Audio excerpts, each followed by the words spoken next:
What is up, everybody? Hey.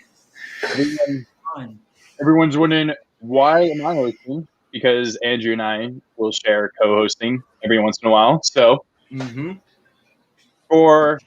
am Jordy, cooked corn, as you can see. I will explain that later. To my left is Lucas, CJ Vidal for Heisman, McKnight. No, now it's me. Now it is What? Lucas. I moved it around. Now you're just messing with me. This is just annoying. Below me is Ryan. Cone is better than Buckner Favreau, if I said that last name correctly. Cone is better than Mertz. Then Mertz? Oh, sorry. I just saw that. Oh, we're doing names now. I was going to change my name, now no. We've been doing names. And to my bottom left is Andrew DJ Sucks Coster. I was going to go with Fire Tony Elliott, but that works too. And DJ for Heisman. DJ for Theismann. Facts. And for Theismann. Theismann. Coster has let me try and fly as co-host today, as turkeys try to fly, but they can't fly very far, so it'll probably crash and burn. By some mountaineers. Exactly. It's going to get shot down. It got shot down, unfortunately. We're going to get into that. So, how is everybody doing? Excellent. Good weekend. Good weekend of football. Lucas is Coster and me are not happy. Yeah, but I mean, I still got to remember at the end of the day, we did win, as frustrating as it was. But you know what? Yes, but don't worry. We'll get to my ranting about Clemson later. Yeah, and I will have a rant about Virginia Tech, and this is going to be so much fun doing that. Excited. So I think the biggest place we should start is obviously probably the best game of the week was Alabama-Florida. Surprisingly good game. Everyone thought in the first quarter it was like 21-3 or something. Alabama was about to run Florida out of the building, and Florida came back all without Anthony Richardson. Emory Jones looked pretty good at times, and Florida failed on a few 2-point conversions, I think, and that ended up being the difference. So I asked this question now. Will Florida challenge Alabama for the SEC championship? Will they play against each other, or do you think Georgia's still there for the taking? I'll go ahead and take a first crack to this. Cool. So I was at the Georgia game this weekend, and their offenses looked like it is improved a lot. I said after week 1 when they played Clemson, the one thing they had to do was get more explosive and do a lot more deep balls down the field. And ever since then, they've been doing that the last 2 games very well. And I think their running game is just going to be there. If we saw it against Clemson, even as though they only scored like 3 points, they still had over 100 yards in a really just a defensive showdown. So I still think they're the team to beat in the East. I think, though, Florida is definitely better than we thought, and I think we're definitely going to have a good game down in Jacksonville on the weekend of Halloween. Mm-hmm. Yeah, I can agree. I think Emory Jones is really good. His passing can get a lot better, I think, but he is, one of the best runners with the football at the quarterback position in the country, I think. I also kind of think that Alabama coasted a little bit. I think that they kind of thought that they were just going to come out of this thing pretty easily. If they didn't coast, I think they probably would have won pretty handily. But that's just my take. I think Georgia is better probably than both of them, I think. So we'll see. I definitely agree with Lucas said. I think Emory Jones is really slept on as a quarterback in this league. And I think that, a lot of Florida fans were nagging on him after the first couple games. He did make some stupid mistakes. But I think you got to give Emory Jones credit, and Gary Danielson kind of talked about it during the broadcast.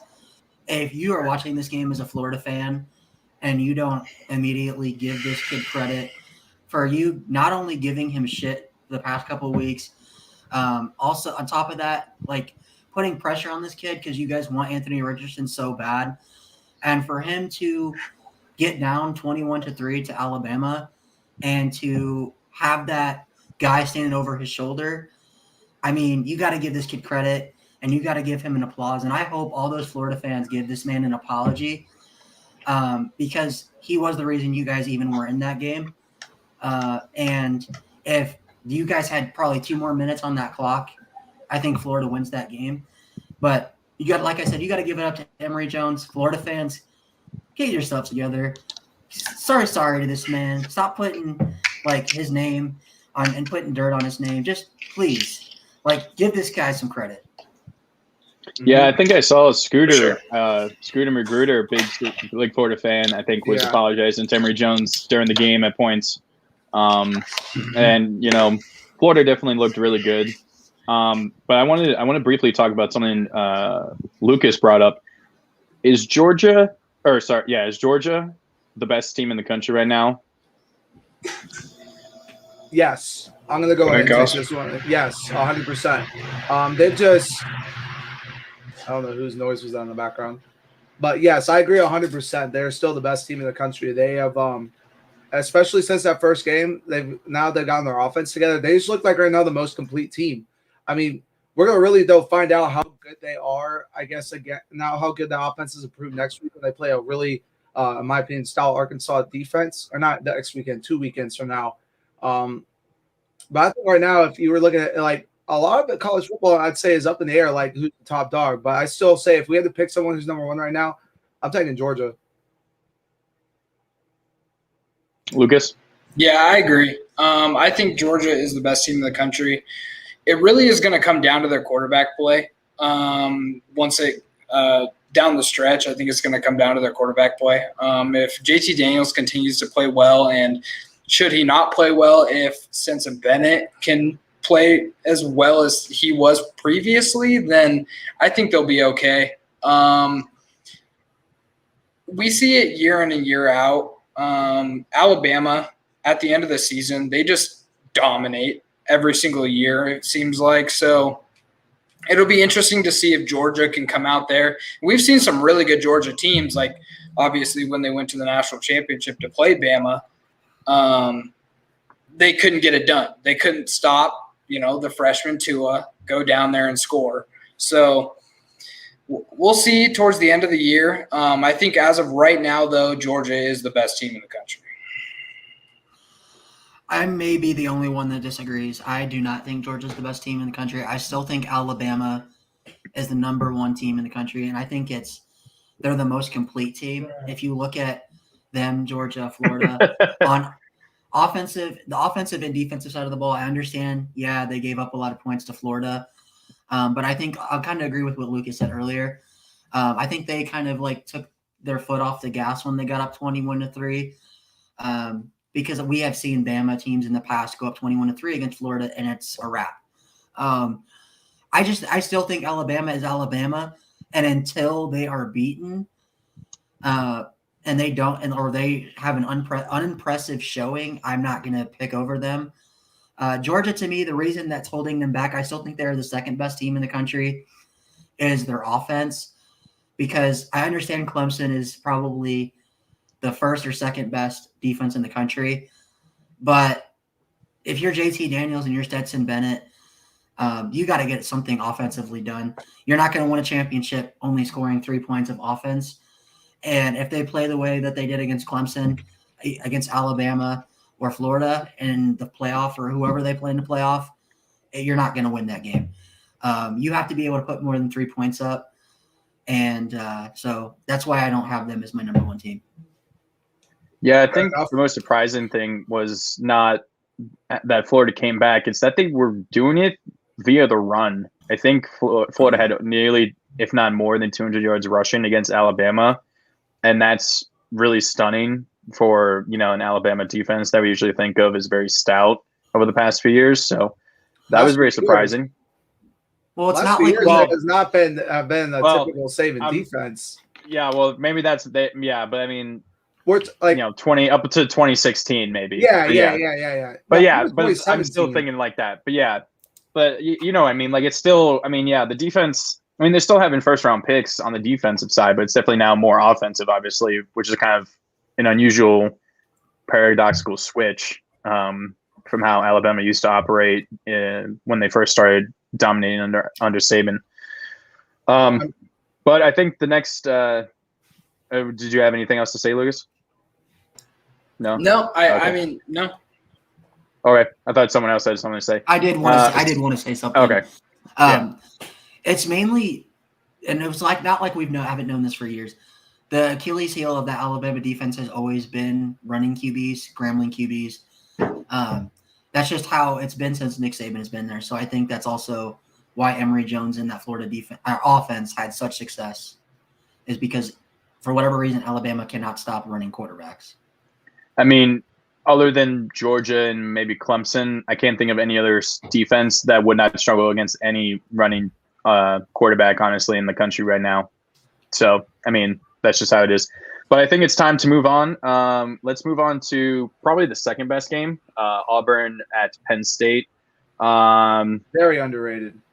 Very underrated. A lot of ref ball. Let's just put it that way. Refs were not very good, apparently. No. I didn't watch the whole thing, unfortunately, but I do know that when SEC Shorts makes an entire short mocking SEC officials, you know that the refs messed up. And so I think we need to start there, obviously, with maybe not just the ref ball, but just the game in general. Go ahead, Kos. I didn't get to watch too much of this game because I was at South Carolina, Georgia. I did go back and watch a good amount of it. The main thing, obviously, is the refs making Penn State punt on third down. I forgot about that. Bro, what are you doing? Like, come on now. Connor, you still watch probably more of this than I do, so I'll let you. Obviously, you can tell me about more of the rest. But I will say, I was impressed with Auburn's defense. They held them to 28. We really hadn't seen much about Auburn. Their offense definitely has some work, but has some work got some stuff to improve.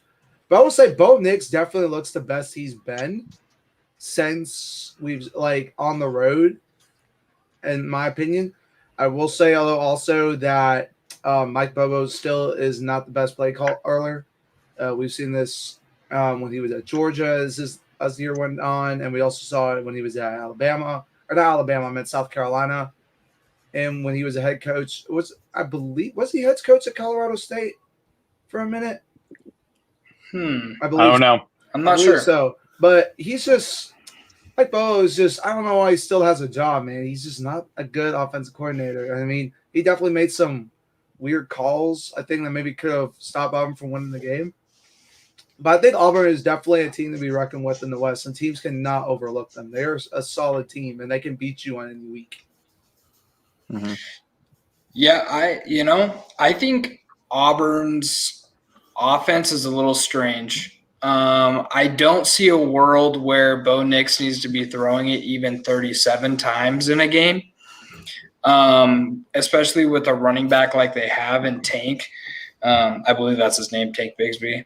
Yes. Great name. Yeah, great name. One of the best in college football for sure. But with what he can do with the ball in his hands, and as I'm seeing right now, 23 carries. He still had 23 carries, which is a lot of carries, but keep feeding the kid the ball. I will also say that I was pretty impressed with Clifford in this game because he has not looked good this season, I don't think. And he actually came out and he did pretty well against an SEC defense. And really, regardless of how good that defense is, it's an SEC defense. So just to see him go out there and, do pretty decent. He did have the one interception, but I want to say, so it says here, only 4 incompletions on 32 attempts. That's pretty good. That's a good average for him. So I was pretty impressed there. And, I still don't think Penn State's the best team in the Big Ten. I think Michigan is, but we can talk about that later. Whoa. All right. Wow. That is a major hot take. We're definitely going to have to talk about that in a bit. Jeez. Thank you, Coster, for that. We'll do that down the road. So I'm going to kind of get into this because I still think I'm going to disagree with Lucas because I think Penn State is the best team in the Big Ten by far right now. And I don't think it's close. Until Michigan beats Ohio State, I will not buy the fact that they are even a top 3 team. Freaking week 13? Yeah, I'm not buying it. No, he's got a good point. Okay, I'll give him that. I still think Ohio State is better than Michigan at this point. even though they did struggle with Tulsa. But anyway, getting into this Penn State Auburn game, I'll go with what Connor said. I was really impressed with, Andrew said this. I was really impressed with how Bo Nix played. It's been a meme for years. Bo Nix is Bo Nix. Bo Nix for Heisman. Exactly. Bo Nix for Heisman. Bo Nix for Heisman. So, I mean, and for two guys, I mean, Sean Clifford, I think that Noah can hold him out in this game a lot. But I talked about this on the show last week. I had no faith in Sean Clifford. I actually had this game going 17-14 because I hated both quarterbacks in this game. But Sean Clifford proved me wrong. He played really well. Didn't make many mistakes in that game. And to me, it was probably one of, if not close to the best college football game we've watched so far this year. I mean, you got the wide out Happy Valley. I was really impressed with how Bo Nix came into that hostile environment. And, I mean, he honestly, on that last drive, got them pretty close for what he could do. But like I said, I think Penn State's the best team in the Big Ten. I think this is definitely – I know Auburn's not looking for, a moral win, but the fact that they went in and they put 28 points on that defense at Penn State in a whiteout game at night, I think is impressive. And I think I could see Auburn giving Alabama a push later in the year. You never know with the Iron Bowl. Yeah, no, exactly. You have no idea what the Iron Bowl is gonna bring. We've seen some crazy stuff in the Iron Bowl, but that's 8-9 weeks out or so. So we got plenty of time to figure out what's going on with Auburn and Alabama by that time. And fun fact, it's at Jordan-Hare this year, and that's where Auburn usually gets it done. Yeah, I'm just waiting for another doink off the uprights by Alabama like they did 2 years ago. Man, they really struggle with field goal kicking against Auburn. Never understood that. That's always the joking Achilles heel of Alabama was the field goal kicker, but the kicker this year has been really good and last year was really good apparently from what I've heard. So briefly, what I want to talk about, I mentioned how the refs were really bad, but there was a play towards the end of the game in Penn State Auburn that also happened in another game, but they were called differently. And one in the other game, it impacted greatly. So Auburn's driving, and they're trying to tie the game. And the running back, or I can't remember, fumbles the ball, and Penn State recovers and returns it for a touchdown. They review it, and they correctly say he was down by contact. Auburn then keeps it, and then eventually turns it over on downs, I believe, to end the game. So the refs did the right thing. Let the play out, which has always been an issue on certain plays like that, especially because that's always a bad thing. Usually it seems when a team can't return the ball for a touchdown. And that's what happened in Oklahoma, Boise State. Oklahoma fumbled. Boise State recovered and returned it for a touchdown, but the refs called the play dead. And so Boise State kept the ball at the point of the fumble, but didn't get the touchdown. And then they ended up missing a field goal, and Oklahoma State won by 1 point.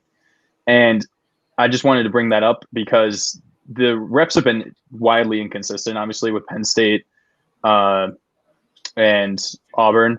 And then I think that's a good transition, just talking about that, to Mississippi State, Memphis, because that call on the punt return terrible. That's probably been the most talked about play of the entire weekend.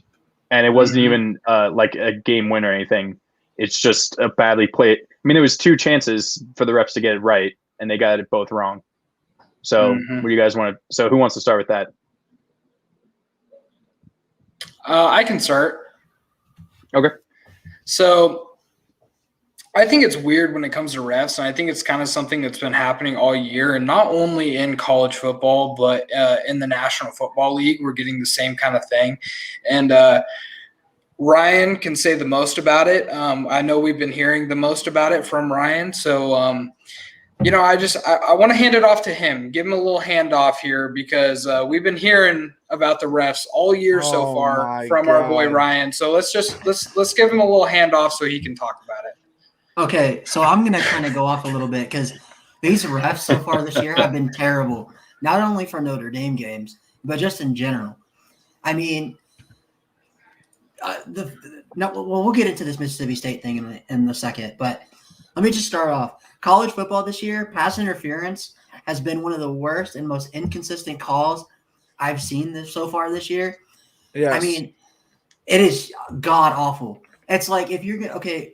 For instance, there was a play for Notre Dame twice when Purdue was on that second scoring drive. Okay, the first one, yeah, it was pass interference. The guy still caught it. Okay, good. Let's call that. He caught it anyway. Declined the penalty.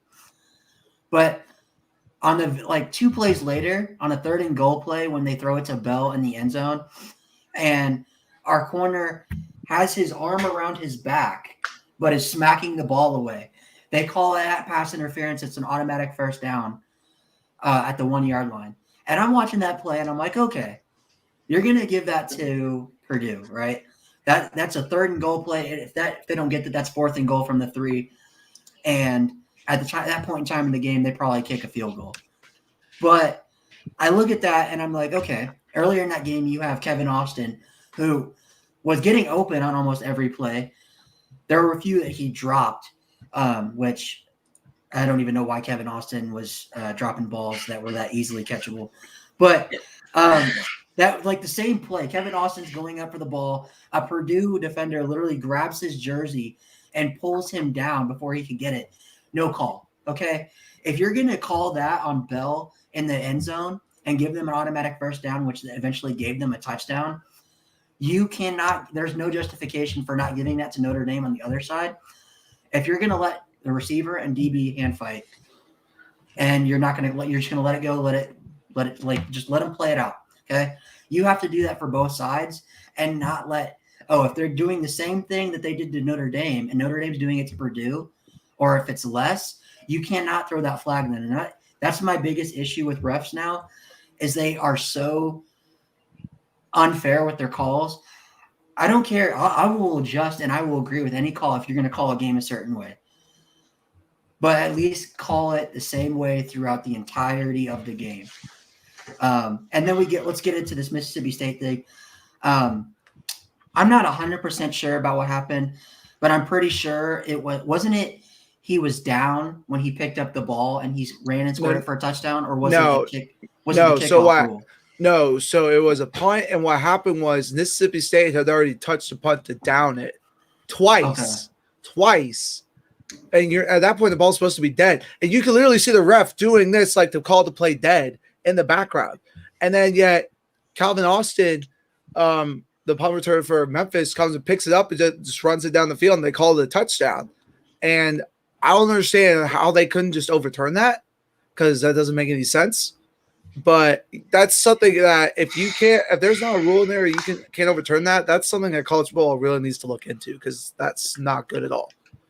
I get the feeling that you can't review every play in general. I understand it would stop the game so much, but if you want to get it right and you're already stopping the game for a lot of the times they'll spend 10 minutes on an easy fumble call or non-fumble call.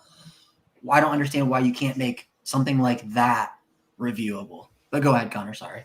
Well, I mean, I think it's gonna NCAA might come and do what they did when North Texas had that fake fair catch punt return against Arkansas a few years ago, where they said you can't do that anymore. The instant because he didn't wave his hand, but I don't know what he did that it was like a fake, but Arkansas just stopped. But because he just stood there, I guess it's like if you stood there and you don't move, that's the equivalent of you're fair catching it. So I mean, I'm not sure if the NCAA is going to come out and say something about that. But another issue is that Calvin Austin was wearing number 4, and another number 4 from Memphis came onto the field because he was on the offense. And so they actually had 2 number 4s on the field at the same time, which should have been a penalty, which should have brought the ball back after the distance to the goal from where the punt was, stopped. So that was another issue. That's where I said that was the 2 chances. That was the second chance for the refs to get it right, and they did not see that. Do we know where these refs were from? Were they SEC refs, or I think they were SEC, so that's why I think they were getting that. They were SEC. They were. So SEC was both for the Penn game. State. Yeah, they were the Penn State, Auburn, and then they were at this game. Weird. So I don't know. It's kind of crazy. Well, that's Custer, football what's for up you, with I your guess. face? What? Oh, You just looked like what? yeah. Nah, but Just a little confused. I think that's just real. Yeah, I just went back and looked at the play again. It's just mind-boggling how that happened. Like, it just doesn't make any sense. But at the end of the day, I think Memphis still was the better team, regardless. But they shouldn't have won like that, regardless. I don't know. I mean, I don't know. We can debate about it. Unfortunately, it's happened. Unfortunately, we have to move on. Is there any other games that you guys wanted to actually talk about, or were those really just those 3 games? I mean, I don't think. I think the rest of them we'll be talking about like in our memes and stunners and bummers. That's true. Right. Yeah. So I guess we move on quickly to just AP poll reaction. If you can bring that up, Coster. Well, give me 1 sec, my guy. I'm hosting, but I'm telling him what to do to Right. bring everything up. I'm not doing anything. Okay, there we go. So we got both the top 25, and we got the AP and the coaches. Cool. Okay, cool. Oh, hold on. Let me remove it so Ryan's face isn't blocked. So I think I mentioned this earlier. What surprised me most is that Florida did not move, even though they lost. But I think that's just because there was so many teams like that. You see, there's so many gaps and stuff. So many teams are moving, going up and down. That it makes sense that they didn't move, but they had a really good game. So I was kind of surprised. I've never actually seen that, if I recall, a team losing and not moving down. No. Yeah, I'm not sure. So who on here? What do you have any issues? Top 10 wise, or do you think it's okay? Oklahoma should have fallen down one more spot behind Iowa. That's all I'm gonna say. If you're going to chalk Clemson for the way they played against Georgia Tech like that, you got to do the same thing for Oklahoma. Ohio State can understand because at least they pulled away at the end. But Oklahoma did not. Come on. That is something. I feel like they are trying too hard to try and keep Oklahoma in the top 4.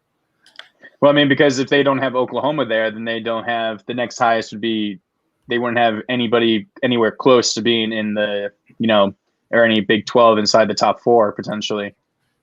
Okay, you don't the ACC. What are you? Is this trying to be some narrative to get the Big 12 in?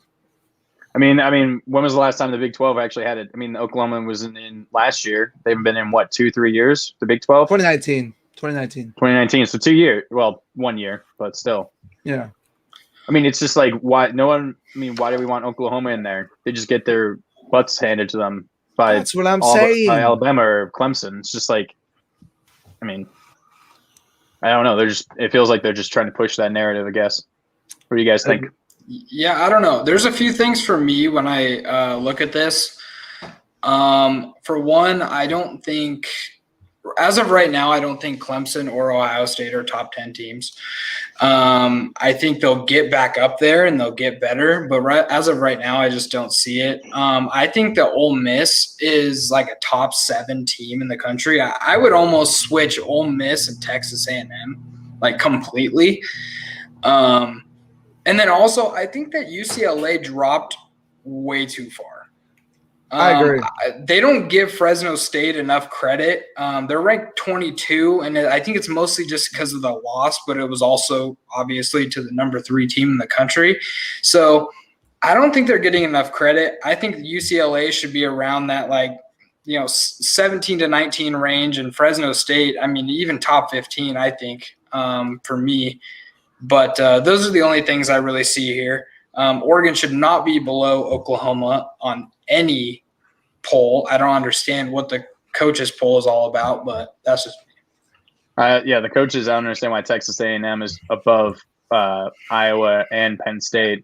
Honestly, yeah, I agree. That really does bother me because Texas A&M. I mean, they did not look good against Colorado. I mean, they bounced back this week, but that Colorado game is going to be dancing around my head, make me think bad about them until they really prove something for me. Well, we're going to find out how good they are this week, potentially against Arkansas. Yeah, that's true. That'll be a good one. You got any thoughts, Ryan? So my issue is I'm not going to go too much into the coaches because it's just nobody pays attention to the coaches poll. But Again, I'm going to reiterate kind of what Andrew said. Oklahoma has no business being a top 4 team. In my opinion, Penn State, Cincinnati, Clemson, not Ohio State, Florida, even with a loss, Ole Miss, all deserve to be ranked ahead of Oklahoma because of how they look. Think about it this way. Oklahoma went to the wire against a Tulane team that Ole Miss put 60 points on and only allowed, I think, 17, if I'm not mistaken. So if you look at that head-to-head difference, I understand for whatever reason they don't look at that. But when you have a team in Ole Miss that was, I think, in the top 20 at that time, and they beat the team that you struggled to beat, not only beat, but at home, I think that Oklahoma deserves to drop out of the top 10. And I'm going to keep banging this drum until the end of the year. Oklahoma is not a top 10 team. They are not even close.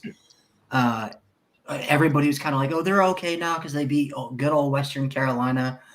They're back on a roll. Spencer Rattler looks amazing. We were talking about it on College Game. Spencer Rattler's finally finding his way. I'm like, yeah, definitely.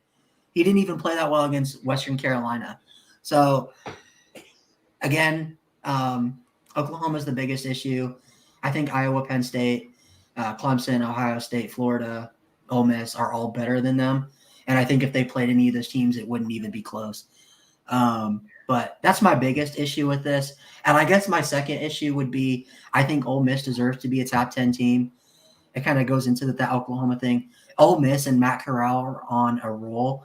And I think if anybody's going to possibly challenge Alabama for that SEC West, that's got to be Ole Miss. They have looked the best out of the SEC other than Georgia and Alabama. And I'm excited to watch that Alabama-Ole Miss game. For sure. Yeah. For me, I would actually flip Michigan and Michigan State. I like Michigan State a lot better. I know Miami's not that good, but when you drop 38 on them and you have probably the best running back in the country, in my opinion, in Kenneth Walker, I would put them above Michigan. Because they destroyed a Washington team that's not very good either. So, we're just going to have to find out what happens. Michigan plays 3-0 Rutgers, so that's going to be a game, potentially, we hope. I think it's going to be better than people think. I think football is better when you have a decent Rutgers and even a decent Maryland. Maryland's 3-0, and who are they playing? They're playing Kent State, so Maryland's probably going to be 4-0 going into week 5, and I think they play Iowa. So that'll be an interesting game.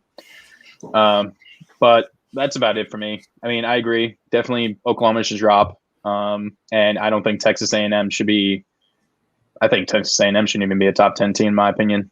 That's really about it. Yeah. Yeah, people saying they bounced back, but it was against New Mexico. Yes. And okay, so also fun facts. Apparently I did not know this, but shout out to my amazing Hispanic girlfriend Claudia for telling me this. Lobo means wolf in means wolf in Spanish. Okay. I didn't even know that. Nice. It makes sense though. Yeah. Hayden, I will say he's not overrated. It's just he's very inconsistent. He was not that good at Boston College. He was very up and down, and he was not – I don't think he was the real reason that Oregon won against Ohio State. Just Ohio State's defense was really bad, and they were just running the ball down Ohio State's throat. Because, like I said, the leading receiver was C.J. Verdell. No other receiver had more than 33 yards. So I don't think Brown is – if anything, Brown could be potentially the Achilles heel. But I agree 100%. As long as you ride C.J. Verdell, Oregon's going to be good. But Anthony Brown, his lack of consistency will be the downfall of Oregon, in my opinion. I'm not going to touch on this too much. I'm taking over here. I'm not going to touch on this too much because I don't want to go in too far. But for one, I will tell you right now, Hayden is actually enrolled at the University of Oregon. He's hating for a reason. Anthony Brown has been great. I think he's the only quarterback in the Pac-12 that has yet to throw an interception. which doesn't say a whole lot because they don't throw the ball crazy amount, but they still throw the rock around. And we touched on it a little bit last week, but with the CJ Verdell being their leading receiver, they still had 3 or 4 receivers that week that had 30-plus yards. So it's like he's moving the ball around. He's not just picking one specific guy that's, burning everybody. So Anthony Brown is not overrated. I think he's great, and I think he's going to end up leading us to the promised land. All right. Let's. He's not even completing 60% of his passes. I mean, I don't think he was even 50% against Ohio State. That's the one thing I will say is a little. You got to look at the drops. He was 7. I looked it up. He was 17 of 35. Yeah, to be fair, 48.6%. He did play against an Ohio State team that probably has one of the worst secondaries in college football, and he did only barely complete 60% of his passes. He still had 250 yards. And a touchdown. I'm not it's saying the worst secondary in college football, though, Lucas. It's not like you're playing like Alabama. They're not the worst. No. They're the second worst. They're the second worst. Well, we're talking about Power 5, but honestly, it's probably UConn because UConn can't stop them. UConn's getting ready to go to FCS anyway. UConn couldn't stop a bag floating in the breeze. That's how bad their secondary was. They couldn't even beat Holy Cross. Yeah, and they gave up 52 points to Army, and Army doesn't even pass; they just run the ball. Hey, respect Army though. We love it. No, I mean, I'm a Navy fan, so I mean, I respect all the military. But okay, let's move on. Now that we've covered those, to a new segment which we'll be start doing every single week. It is our regret of the week. It is our hot take, our prediction. Anything that we said that we regret saying because we were stupid and cannot foresee the future. So I think we should let's start with Ryan. What is your regret of the week? So my regret of the week is going to be picking Mississippi State, even though they win that game, if not for the BS punt return for a touchdown call. Oh my God, who the hell cares? But I mean, I was doing pretty good with all my picks except for Arizona State and Mississippi State. I got everyone else, every of them. I got all of them, the other ones right. Costa has too much power. I know, right? No such thing. But I mean, I'll give credit to Memphis, even though it was a blown call. Memphis did play a lot better against that Mississippi State defense than I thought they would. So give credit where credit is due. Even though they did get helped by ref ball, Memphis did earn that win. I'm just kind of excited to hear what Lucas got to say about his Purdue pick. Oh my God. Okay, I'll go. Okay, let's throw it to Lucas then. So here's my thing about Purdue, and I'm just pulling up my notes real quick. Purdue had zero offense. They had zero offense against what I think is a really bad defense. They have Hamilton, who's pretty good, still the second best safety in the NFL behind Verone McKinley, or college football behind Verone McKinley. But I don't think they have a very good defense, and Purdue just laid an egg. That Plummer kid, I don't think he's better than the backup. I can't remember what his name is, but I don't think he was better than that backup. He came in and actually did pretty decent. Notre Dame, I also just don't think is very good, and they just were a better, more talented team than Purdue. They just had better players, so they could squeak it out. And I don't think they were very good. Another regret I had of the week, last week I said that Clemson was a top 5 team, and that is just not true. So kick it off to Koster. Yes, we're aware that Clemson right now is not a top 5 team, and I will accept that because I just have to face facts.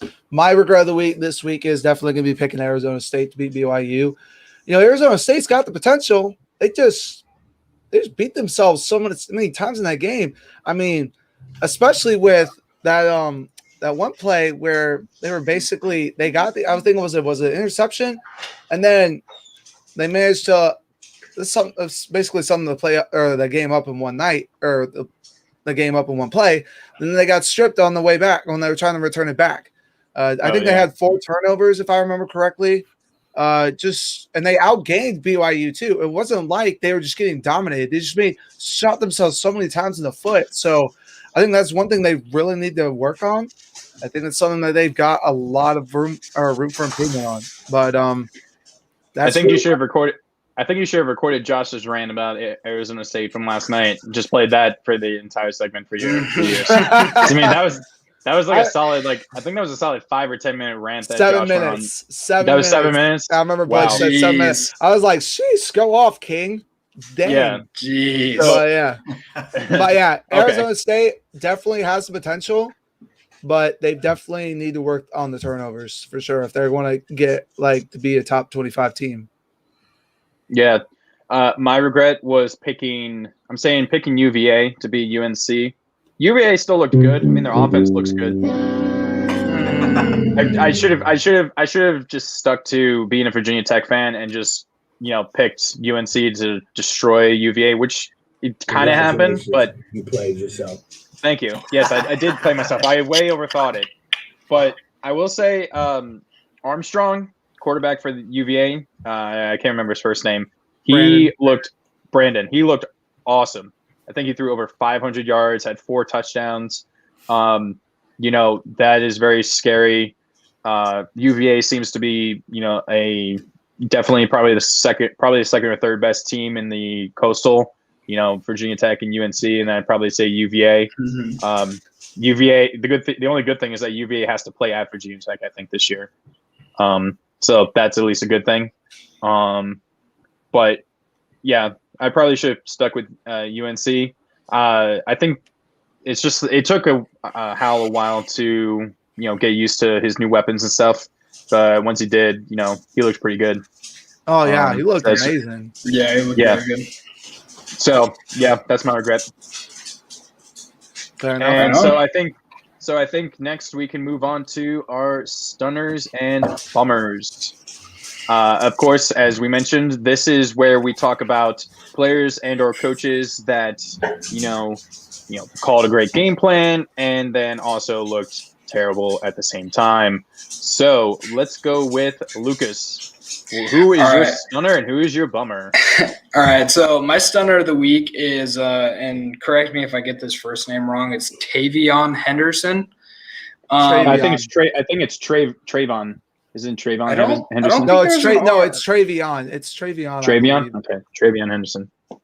Anyways, this guy was the number 1 running back recruit in the country coming into 2021, number 2 out of Virginia.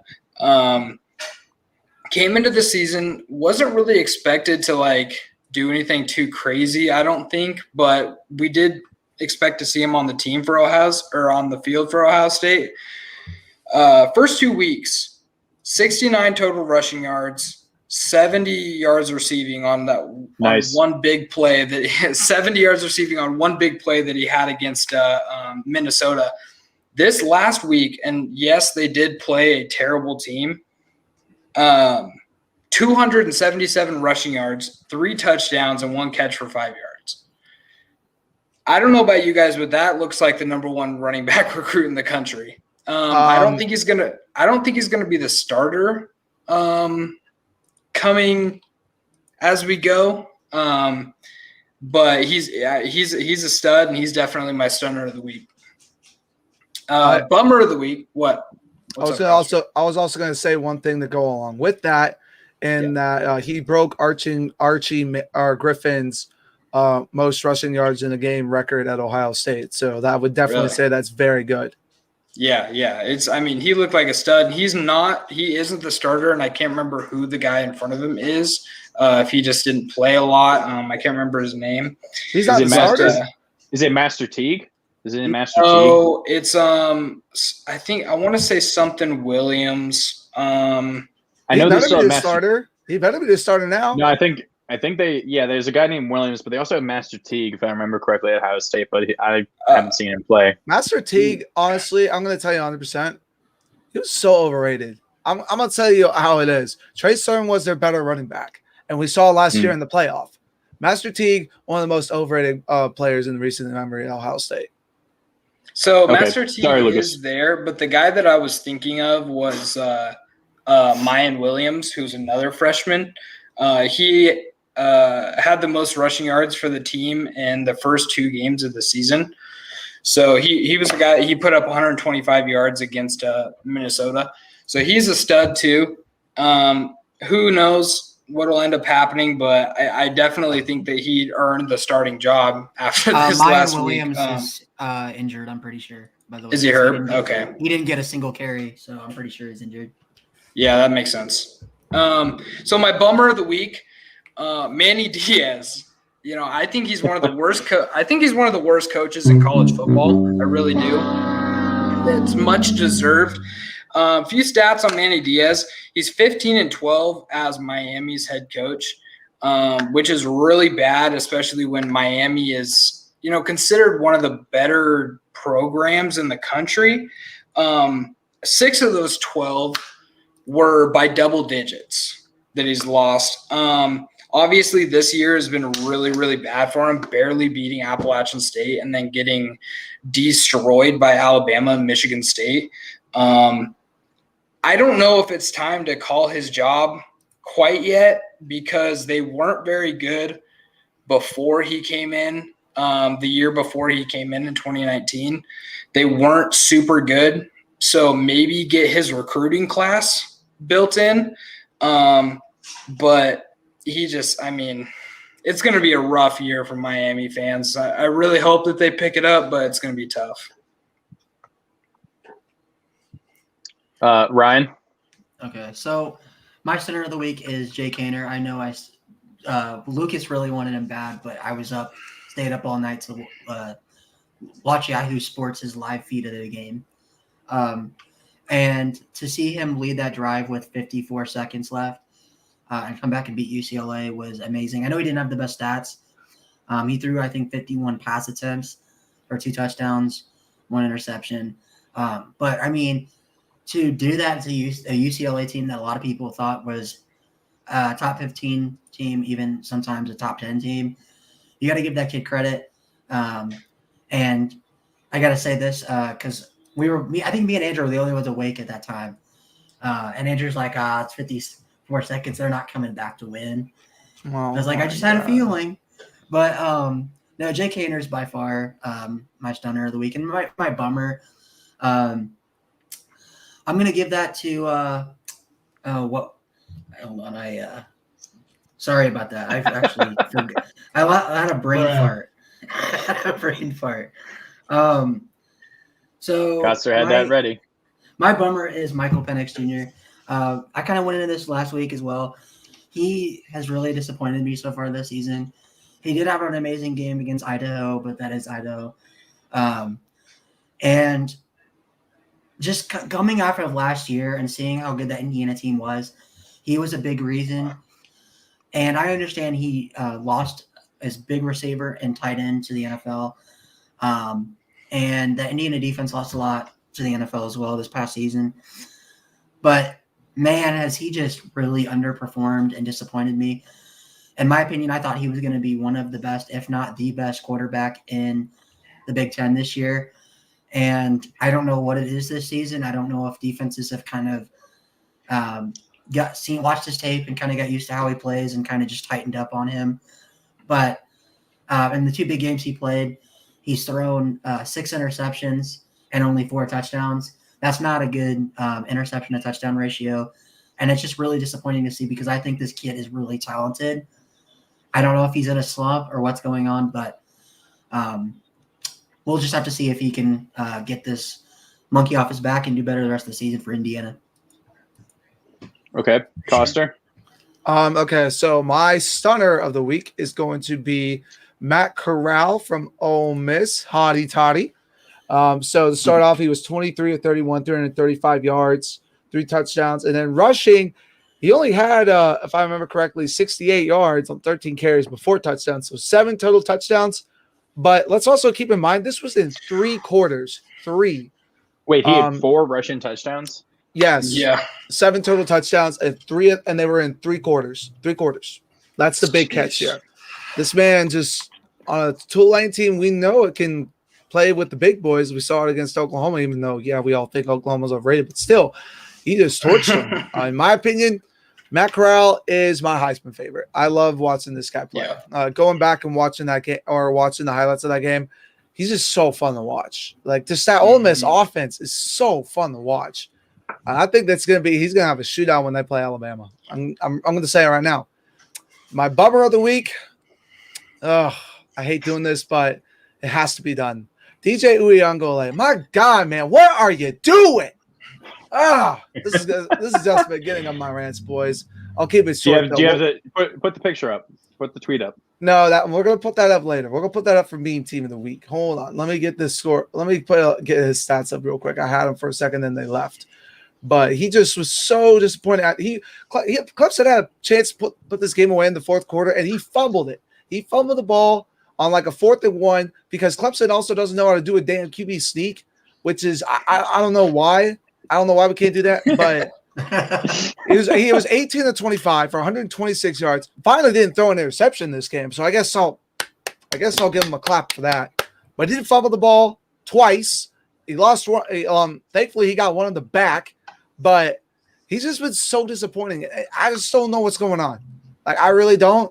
If I'm going to be honest, something does look different in his throwing form this year. I've gone back and watched when he played Notre Dame last year, and it's just something in the form just looks off this year compared to last year. I think they tried to do something to his form, and they just completely screwed him up. But yeah, DJ, come on, man, let's get it together. You're way better than this. We've already seen you play way better than this. Start showing like the guy we know you can play like. Okay. Well, good night. At least you didn't go 7 minutes on the rant, so that's good. At least. No, that's for later. Right? That's for later. That's for later. My stunner is the best name in college football now. Jackson Dart came in to replace Caden Slovis, USC quarterback. Apologies. He threw 391 yards, 4 touchdowns, and 2 interceptions, and he had maybe the best eye black, whatever it is. He just had that line, and I'm just like, he just looks like he's ready to go into a fight. All he needs is like a spear and a shield, and he's ready to go. So he looked fantastic. The 2 interceptions as expected. That was, I think, his first ever appearance in a game, and he led USC to a big win over Wazoo. Real quick. Quarterback controversy at USC. Do they go back to Slovis or do they stay with Dart? They have to. They gotta stay with Slovis. There's no reason to take him out at this point. I know he got hurt, but the coaching was really bad. Obviously, they got rid of Clay Helton for a reason. So you can't put that loss that they had on Keaton Slovis. So I think you got to keep him in. But Dart is going to end up being a really good quarterback eventually. And, whether he stays or Slovis ends up transferring out next year, who knows? But you got to stay with Slovis. I agree with what Lucas said. I mean, that's a great question for Just Bomb Productions, our boy. But, I mean, do you want another JT Daniels situation in USC? Because that's what you're going to have if you do that. Because I feel like if you do that at that point, Keaton Slovis is gone. And I think that one of the reasons Clay Helton got fired was how he handled that situation. I understand Keaton Slovis was really good. But I've always thought Keaton Slovis was one of the most overrated quarterbacks in college football. But I think I agree with Lucas. You got to stick with Keaton Slovis. He's rode with you the last couple of years. And if you don't go with him and you go with Dart, it's going to cause a whole issue. And then Keaton Slovis you might as well say bye to him. Coster? Yeah. I think that, stay with Slovis in this case. He had a good game, but we have to remember who they're playing. Washington State, not a good opponent. I'm going to be honest. I think Slovis would have done the same thing. Okay. Mm-hmm. And my bummer is if you showed my name, it says Cooked Corn, because that is Virginia Tech's offensive coordinator, Brad Cornelson. He can go jump off the New River Gorge Bridge for all I care. because Damn. Virginia Tech had 3 drives where they had first and goal from inside West Virginia's 5-yard line, and I will read you the 12 plays of those drives combined. Oh, Jesus. Near the end of the first half, first play, incomplete pass. Second play, false start, and then an 8-yard run. Third play, incomplete pass. Fourth down, 24-yard field goal miss.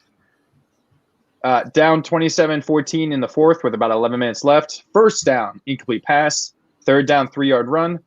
Third down, and probably the worst play call of the entire day, in my opinion, a jet sweep to the short side of the field where they were tackled for a loss of 1. And Virginia Tech fans collectively lost their minds over that play. And then on fourth down, a strip sack fumble recovered by West Virginia. And then when West Virginia decided to hand the ball, gift us an interception that we returned inside their 20, we then had first and goal from the 3 at one point. Run for no gain on first down. Second down, ran for a loss of 1. Third down, rolled out to the right, missed a wide open Trey Turner, and then threw an incomplete pass. And then on fourth down, rolled out to the right again and threw an incomplete pass. So Brad Cornelison did not use Braxton Burmeister's legs. Burmeister is the fastest player on Virginia Tech. He was measured as the fastest player. Or Lucas is well aware of Burmeister having transferred from Oregon. His throwing ability is not the best, but you got to do some, RPO action. You got to have him run up the middle with that. He had a 3rd and 24 that he converted with his legs and ran for 25 yards midway through the third or fourth quarter. So, it was just maddening. Someone said on Twitter that they knew it wasn't that they thought the players were going to ruin that chance when they had first and goal from the 3 to win the game, is that the coaches were going to ruin it. And that's what Cornelison does. When I can guess what their plays are going to be on a drive, the first 3 plays, that is bad. It's going to be an inside it's going to be an inside run for about 2 yards, an incomplete pass, and then a jet sweep. And then it's going to be a punt. That's pretty much at least 1 or 2 drives every single half is going to feature those 3 plays in that order. It is absolutely maddening. Brad Cornelison has been terrible, and we lucked into a really good running back last year and a really good offensive line that we were able to ride with Khalil Herbert and Christian Darrisaw. And Cornelison, and when Fuente is not willing to admit that it's his own coordinator's fault for costing us a game, that just pisses everybody off. So that is my bummer of the week. Cornelison, I think, if Fuente needs to, tell him, hey, figure it out or you're gone, or Fuente should go. I don't care at this point because I knew I knew something was going to happen. Fuente was going to cost us a game eventually, or someone was going to cost us on that coaching staff because the defense did really well. They were bad in the first half, and then they came back and held West Virginia to, I think, 6 points in the second half. So, they gave us a chance, and the coaching staff cost us. At least it wasn't Middle Tennessee State.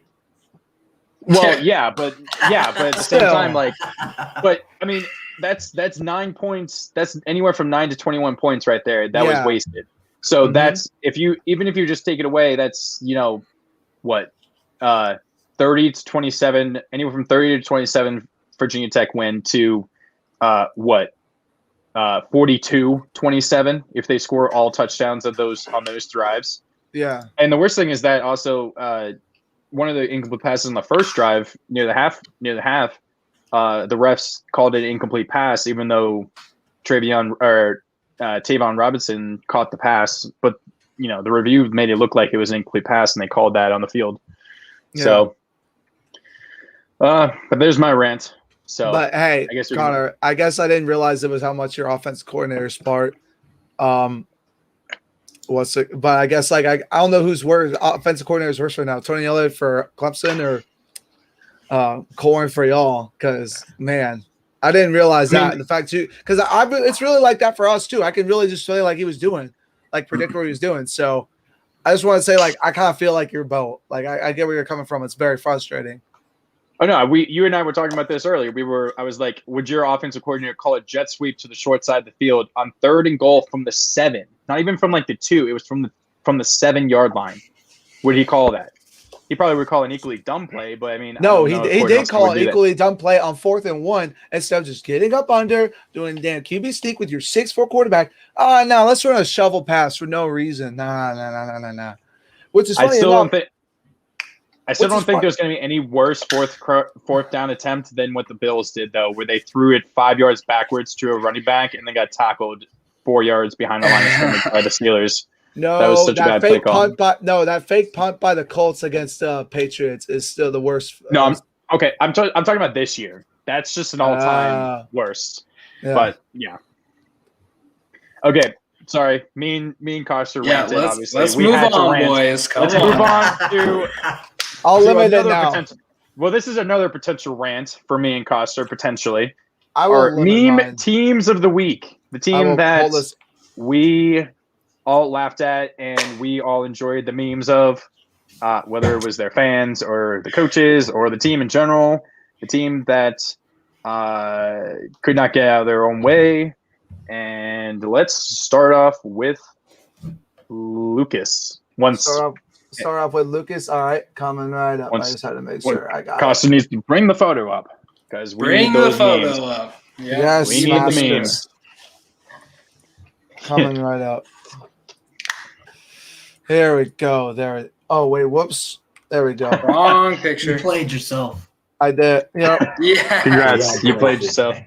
I did play myself. There we go. Oh wait. Oh The no. Oh my There we god. go. All right, Yeah, here we go. wrong. So we already Well- know who's doing one of the other ones, but oh my What are you goodness, doing? Costa, what are Costa, you what's doing? happening? I am getting screwed here. Let me do this real quick. Go. My bad. No, Oh, you're fine. You're fine. You're fine. Okay, so Washington State. Meme team of the week for sure for me. And it kind of hurts me to do this because they've always been kind of like one of my other favorite teams. I love their uniforms, which we'll get to later, foreshadowing. But it was just disappointing. They came into this game, not a very good team, I think, but they went in, they put up 14 on USC, who has a pretty good defense. Went up 14-0. USC did end up scoring with like 32 seconds left in the first half. So that gave them a little bit of momentum. But then once they came out in that second half, Washington State, I think this game was in Pullman, but they went home. They went home. I don't know. That was not Washington State on the field. They hopped back on the buses and drove back to the dorms. Yeah, they went back to the dorms. They were drinking, partying. They enjoyed that victory from that first half, and they just absolutely got destroyed by not only a freshman quarterback coming into a game that he didn't think he would play in, but a coach in Dante Williams, which Dante Williams, he came from Oregon as a corner coach, so obviously he's going to be pretty good. So watch out for USC going on forward. But Dante Williams coaching in his first game as the interim coach and a freshman quarterback, there's no excuse for Washington State to blow a lead like that and just not just blow a lead, but get demolished in this game. So, yeah, meme team of the week for sure is Washington State. And I don't see it getting any better for them. Okay. Ryan? So I gotta wait for Andrew to put the picture up, but Yeah. Give me 1 second, guys. Sorry. Sorry about that. my meme team of the week is gonna be Oklahoma, aka Spencer Rattler, the Fighting Spencer Rattlers. This team in general is just a joke. They're not a top 4 team. They're not a top 10 team. They're barely a top 15 team. Rattler is not a Heisman candidate. He does not deserve to be on that list. Take Rattler off, put Kyle Hamilton on there. But I don't know what else you can say about this team. This team has been a joke the last 4 or 5 years when it comes to the college football playoff. Every time they get in there. People want to give Notre Dame crap, but when you look at Oklahoma, they gave up almost 70 points to LSU and got embarrassed on national TV. And then on top of that, got beat by Alabama just as bad. And every time this team has hopes or has a quarterback that is up for Heisman or should be, they just fall flat because of the defensive side of the ball. I don't know a team that has had this bad of a defense in a long time, or who has had the most overhyped quarterbacks in the past couple of years. So, I mean, again, Oklahoma, not a top 10 team, not a top 15 team.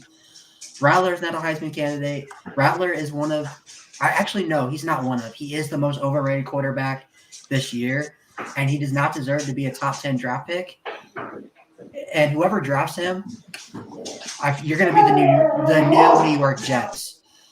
So, yeah, that's what all I got to say about this Oklahoma team. Again, got to say no to Spencer Rattler and that Oklahoma team. Fair enough. I think we all can agree, though, that Oklahoma's overrated. Oh, yeah, 100%.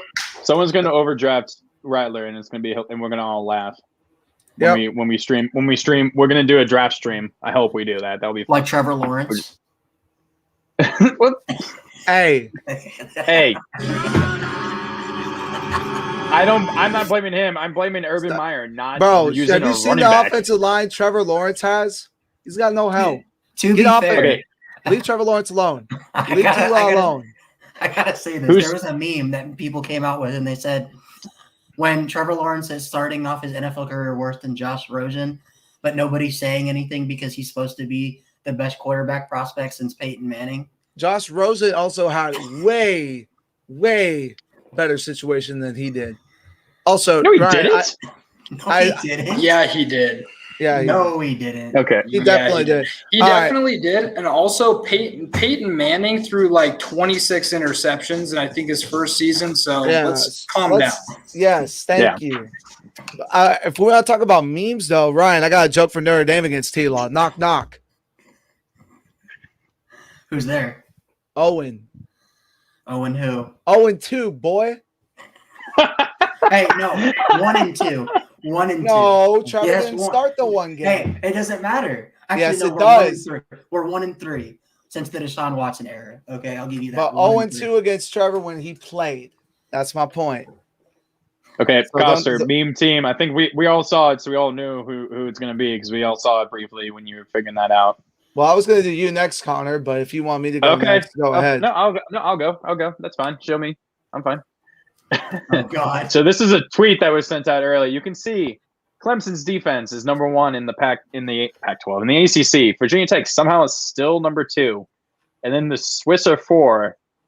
Don't know who that's referring to. A team of mystery is 9. Clemson is 5th. Clemson's quarterback play, as Coster spoke about, is 15th, and then Virginia Tech's first and goal playbook, as I spoke about. So the ACC is a complete joke right now. I would not be surprised if Clemson has another. If Clemson, they're not going to have any good games. Probably they're not going to face anyone ranked unless they're playing Notre Dame, which I don't think they are. No. So unless a bunch of teams fall above them, I don't think Clemson's going to get anywhere close to the college football playoff at this point with that offense. And I think that offense will be the death of them, honestly, at this point, until they beat a team by 14 points. I mean, I'm not gonna. Sorry, Coster, but meanwhile, I mean, when you have a Virginia Tech team that can't score from inside the 5 3 times or 12 times as the second best team, that's not really that good. And I'm a Virginia Tech fan. UNC finally looks good, at least with Sam Howell, but I mean that defense still gave up like 39 points to UVA. I mean, Wake Forest is undefeated, but I mean, it's Wake Forest. It's not like it's 2006 again and they're going to somehow win the ACC again. I doubt that. And Pitt and I don't know how Pitt is still there when they lost to Western Michigan at home. Oh, they were my only hope. It's because they beat Tennessee. Tennessee sucks. Didn't Tennessee lose again this week? Who did they even lose to? Who did they play? No, they won. They played some nobody. Well, it's because Hendon Hooker starts now. So obviously Yeah, and they're that's going to do that's better. how I've been that's calling when for Virginia that Tech from was the good. beginning. Yeah, they should have because when he was the starter for Virginia Tech last year, they were winning games. So To Hendon be Hooker is fair, I the will say is the this goal. though about Pittsburgh. Kenny Pickett's the second best quarterback in the ACC. I don't know if you see it, but he threw 6 touchdown passes this past weekend, and I was almost gonna. I disagree. I would I have was said almost, I would, if he hadn't gotten injured, I would say Phil, whatever the Phil guy is Dracovic. there from Jakovic. Boston College. Yes, Jakovic, yes. I'd say he's probably second if Yes. he wasn't injured. I'd And say then he's second. but Pickett still is a good quarterback. I will say Ryan is. I'll admit that. I And wouldn't then, say I wouldn't say second best though in the ACC. I'd say put both Brandon Armstrong and Howell right now above him. I would agree, actually. wait, Yeah, real quick. Armstrong's really Why good. did they put Syracuse above Miami, but not put Georgia Tech above Miami? I mean, Georgia Tech also lost to Northern Illinois week 1. Oh yeah, I didn't even. Yes. Yes. And then Florida State is 0-3. First time they've been 0-3 since 1976, which I think was the year before Bobby Bowden got there. No, that was actually the That was first his year. first- That was yes. first year. Oh, that was his first year? Oh, really? My apologies.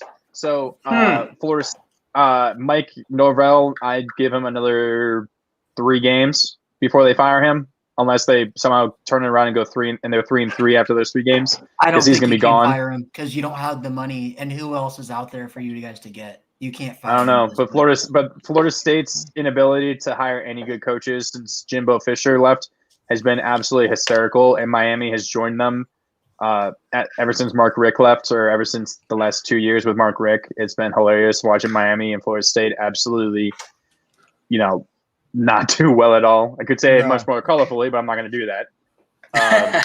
I mean, it's what's funny is I thought Florida State hiring Mike Norvell was actually a good hire. I mean, you see what Mike Norvell did with Memphis. He took them to the Cotton Bowl. No. So Justin it's just- Fuente, you should have seen that. Should have been the clue right there. Justin Fuente was at Memphis before Mike Norvell, and he hasn't done anything since the first year at Virginia Tech. That should have been the clue right there.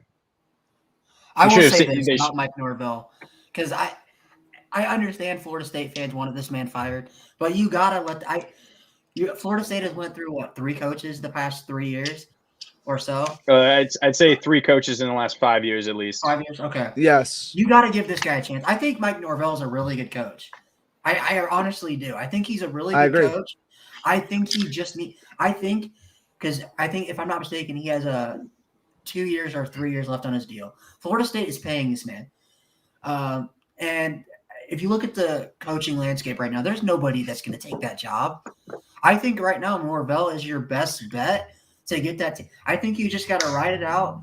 I understand Florida State fans don't want to hear to be patient, but you got to let it ride out. Let him get his recruits in. Let him build that program back up slowly because it's not going to happen overnight. Okay, You if Miami or Florida State was open now, which is more desirable? God, man. Florida State 100% because they have the #1 recruit in the country that's already committed to them in 2022. And he said he is not decommitting. Yeah, and he said he's not decommitting. So Florida State 100%, they're going to have way better recruiting down there. Honestly, I would if they weren't doing so good in recruiting right now, I would love to see Coach Prime in Florida State. I would love that, but he's gonna write out at least his kid playing at Jacksonville State, unless his kid wants to transfer. Oh, Dion, right? Yeah, Dion. Yeah, Yeah. Well, do you play? Where do you play? He didn't play. Did he play at Florida State? he played for Deion Florida State. Sanders, yeah. Oh yeah, he did. Deion Sorry. Sanders was a stud at Florida State. Yeah, but Yeah, he that won't makes sense. leave until I don't know how to say his kid's first name, but he's the starting quarterback for Jacksonville State or Jackson State right now. So unless he wants to transfer with him, but that might be a conflict of interest or something. I don't know how that works, but Please, the hopefully he'll NCAA be will do there. The NCAA will do anything to get ratings. They'll do anything. If that happens, they're going to be like, sure, that's okay. We're not going to do anything about it. Yeah, But honestly, okay. I agree. I do want to Yeah. also say something else. When it comes to Florida State, yeah, they're still they're number 10 right now in the rankings for class of 2022. So I agree with Ryan. Just let them get their recruits in. They will be fine. Just don't stress it. Is Miami above them? No, Miami. Oh man, they're not even in the top 25. Virginia Tech is 15. Let's go. Miami is number 44 right now. This is on 247 though. Notre Dame's number 2. Notre Dame's number 2 behind Penn State. Well, Penn State's actually doing really good, but we'll leave. Yeah, they got no 5 later. stars, man. Got a bunch of 4 stars. Not gonna work. That's enough talking about meme conference of the week for mine, because the ACC is an absolute joke right now. Now we're gonna focus on the biggest meme team of the week in the ACC. Woo, boy, ladies and gentlemen, grab your popcorn because we're about to go off, man. No, I'm just kidding. I'm going to try and keep it actually somewhat realistically short because we have been going a while. But I just want to say this. Clemson's offense, what the hell? What the hell is this? Like, yes, there's a reason why I have clowns on all of these guys except for one. Will Shipley is the only guy who can do anything for the offense right now. Besides that, DJ Uiagalelei, clown. The whole offensive line, clowns. Wide receivers, I guess, besides Ngata, clowns. Maybe I'll give Justin. Is Ross still hurt? Is Ross still like coming back from his injury? No, he actually scored a touchdown in his second game. I mean, well, he can't get the ball because it's not even Clemson. I'm not going to give the receivers like that. I'm also going to put Braden Galloway though as a clown because he's dropped some balls.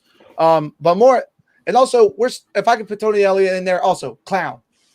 Like this is unacceptable. This is absolutely unacceptable. This is the play call, and it starts off obviously with the plays on the field, but it also goes back to the play calling and like by Tony Elliott. I don't understand what this dude's doing with this play calling. It seems like literally he's just taking a bunch of random plays. He just throws them in the hat and he just draws out like, oh, let's run this play. No, like no, man. Like it's a 6-year-old running out of suggestions on Madden. Basically, yes, 100%. I agree with that. But like, so in the Georgia Tech game, they started running the ball early and they scored on the first drive, where they were able to run down Georgia Tech's throats. And for some reason, Tony Elliott decides, all right, let me just run the ball for the rest of the game excessively for no reason. Do no play action out of it. Not be able to set up anything. It's just like, what was the game plan? Like, where was the game plan? I genuinely just want to know what the game plan was because it just didn't seem like there was a game plan at all. Basically, it was just give Will Shipley the ball. Give Will Shipley the ball. Now credit to Will Shipley. He basically did put the team on his back. And also, we can't apparently run a QB sneak. I do have a question, though. Like, so what happened to Lynn J. Dixon? Like, obviously he's transferring, but, like, what happened? Because he was supposed to be the man. So what's happened with that? He actually originally, for the first game against Georgia, he got suspended for violating team rules for the first half. He's had a lot of character issues, and that's what Dabble's been saying why he hasn't been getting more playing time. And I kind of noticed this. I'm like I made highlight tapes for him. He definitely does seem like he has a little bit of an issue, has some character issues. He does have the potential, but I will also say he really wasn't as good as people made him out to be.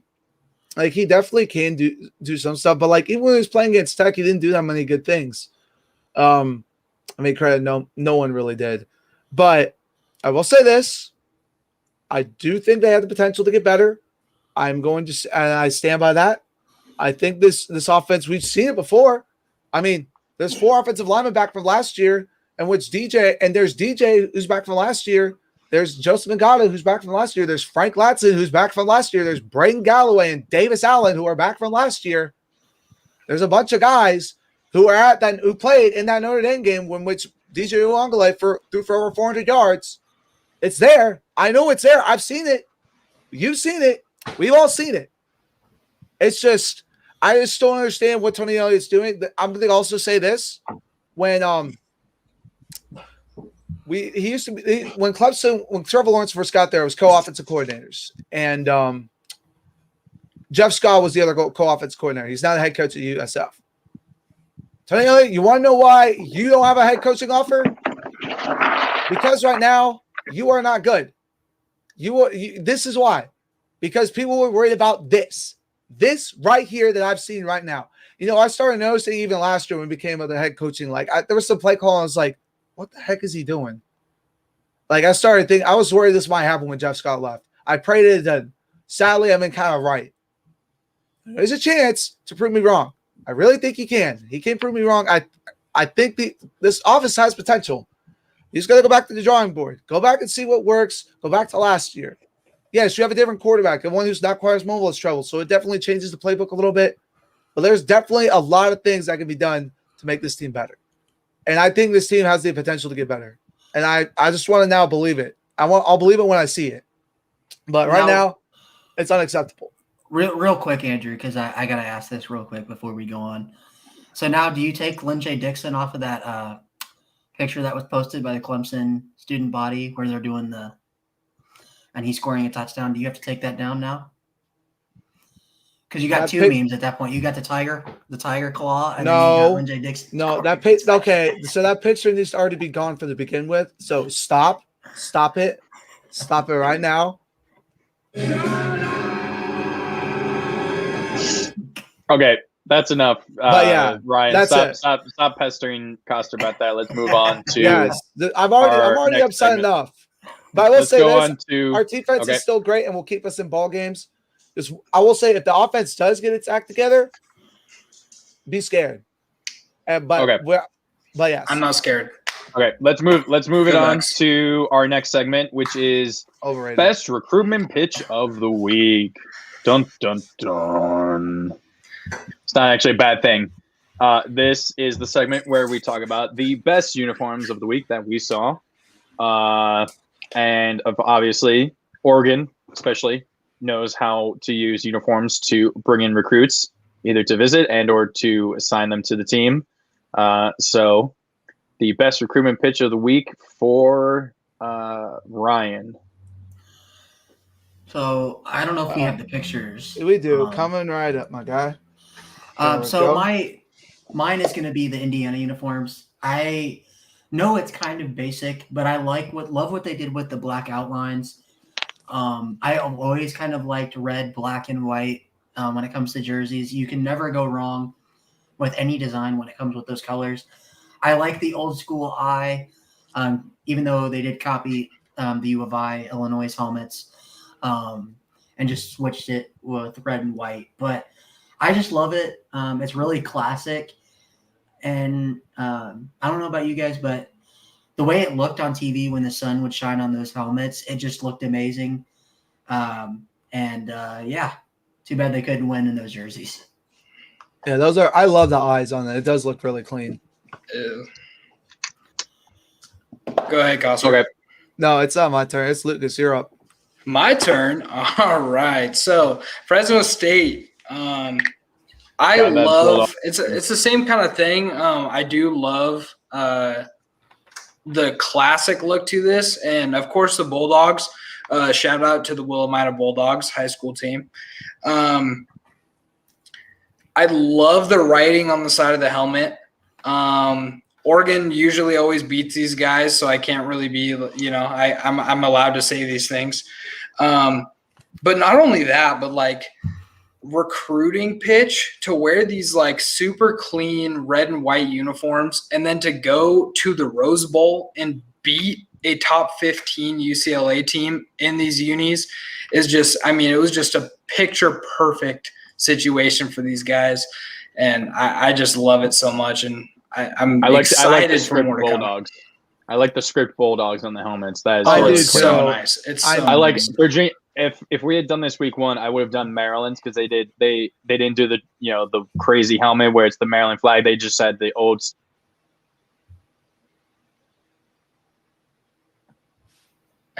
We lost the yeah. I'm having technical difficulties. Connor, Can you hear me now? Can you hear me? There you are. There you are. Yeah, You're good now. My headphones died, so I'm charging those. That's a great thing to say. But yeah, Maryland had done script Terps on the side of their helmets week one. So Terps, that's cool. That's cool. Yeah, for sure. Okay. So now next. It's me then you. So we're gonna go to mine and UNC. I love these uniforms. Oh, the classic throwback. These are just so clean. I don't know. Uniforms, those all whites are pretty clean too. I'll say they are too. They're like both uniforms in this game were amazing, but I don't know. There's just something about I love the way the numbers look. I don't know what it is. Mm-hmm. They just look. They just look so clean and just they look like they're actually 3D, like on top, like above the jersey. I think that's the black shadowing right there. Yeah, but I will say these are definitely some of my favorite uniforms in college football. Like if I ever play with North Carolina on NCAA revamped, I always go with these uniforms because I just love them. They're so clean.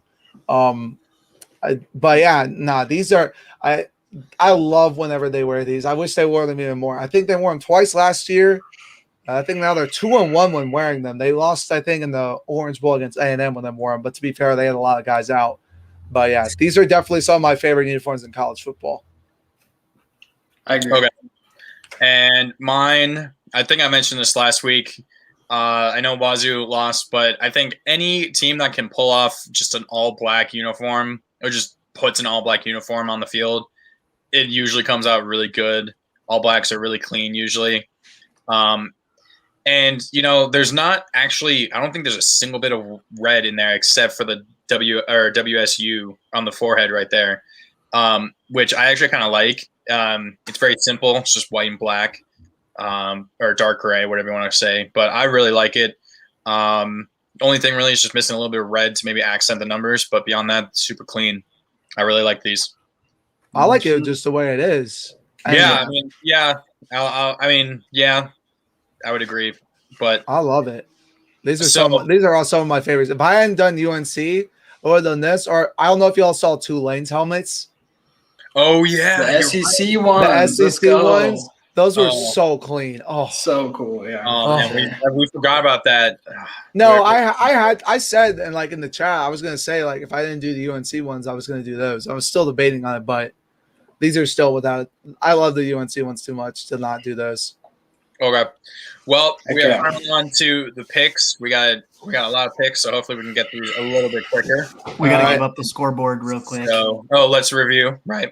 I believe is a 3-way tie with 9 points at the top. I can't remember who. Is it Ryan, your last? It's me, Connor, and Andrew are tied. Lucas is Lucas. Lucas is the bottom of the total poll right now. Is that Notre Dame pick? Kind of killed me. Hey, I picked Purdue too. If I had picked UNC, I actually would be up by 1 because I was the only one who picked UVA, so I'd actually be. I should have picked Notre Dame. I just kind of just said like, you know what, we got to pick an up then. Man, I'd be winning, but oh well. All right, so I think, Kos, and Ryan all have 9, and Lucas has 8. Correct. Time to catch it up this week. Let's go. So. I guess Costa, you can take over. Oh no, I guess I could go ahead and do it because I have the list down of it. Yeah, you can do the list, so you can take over. All right, boys, it's time for the pick'ems. Let's do it. All right, so we got the first off, the battle for the Iron Skillet. I forgot there's a trophy for this one. I love cool trophies in college football. SMU versus TCU. Both teams undefeated.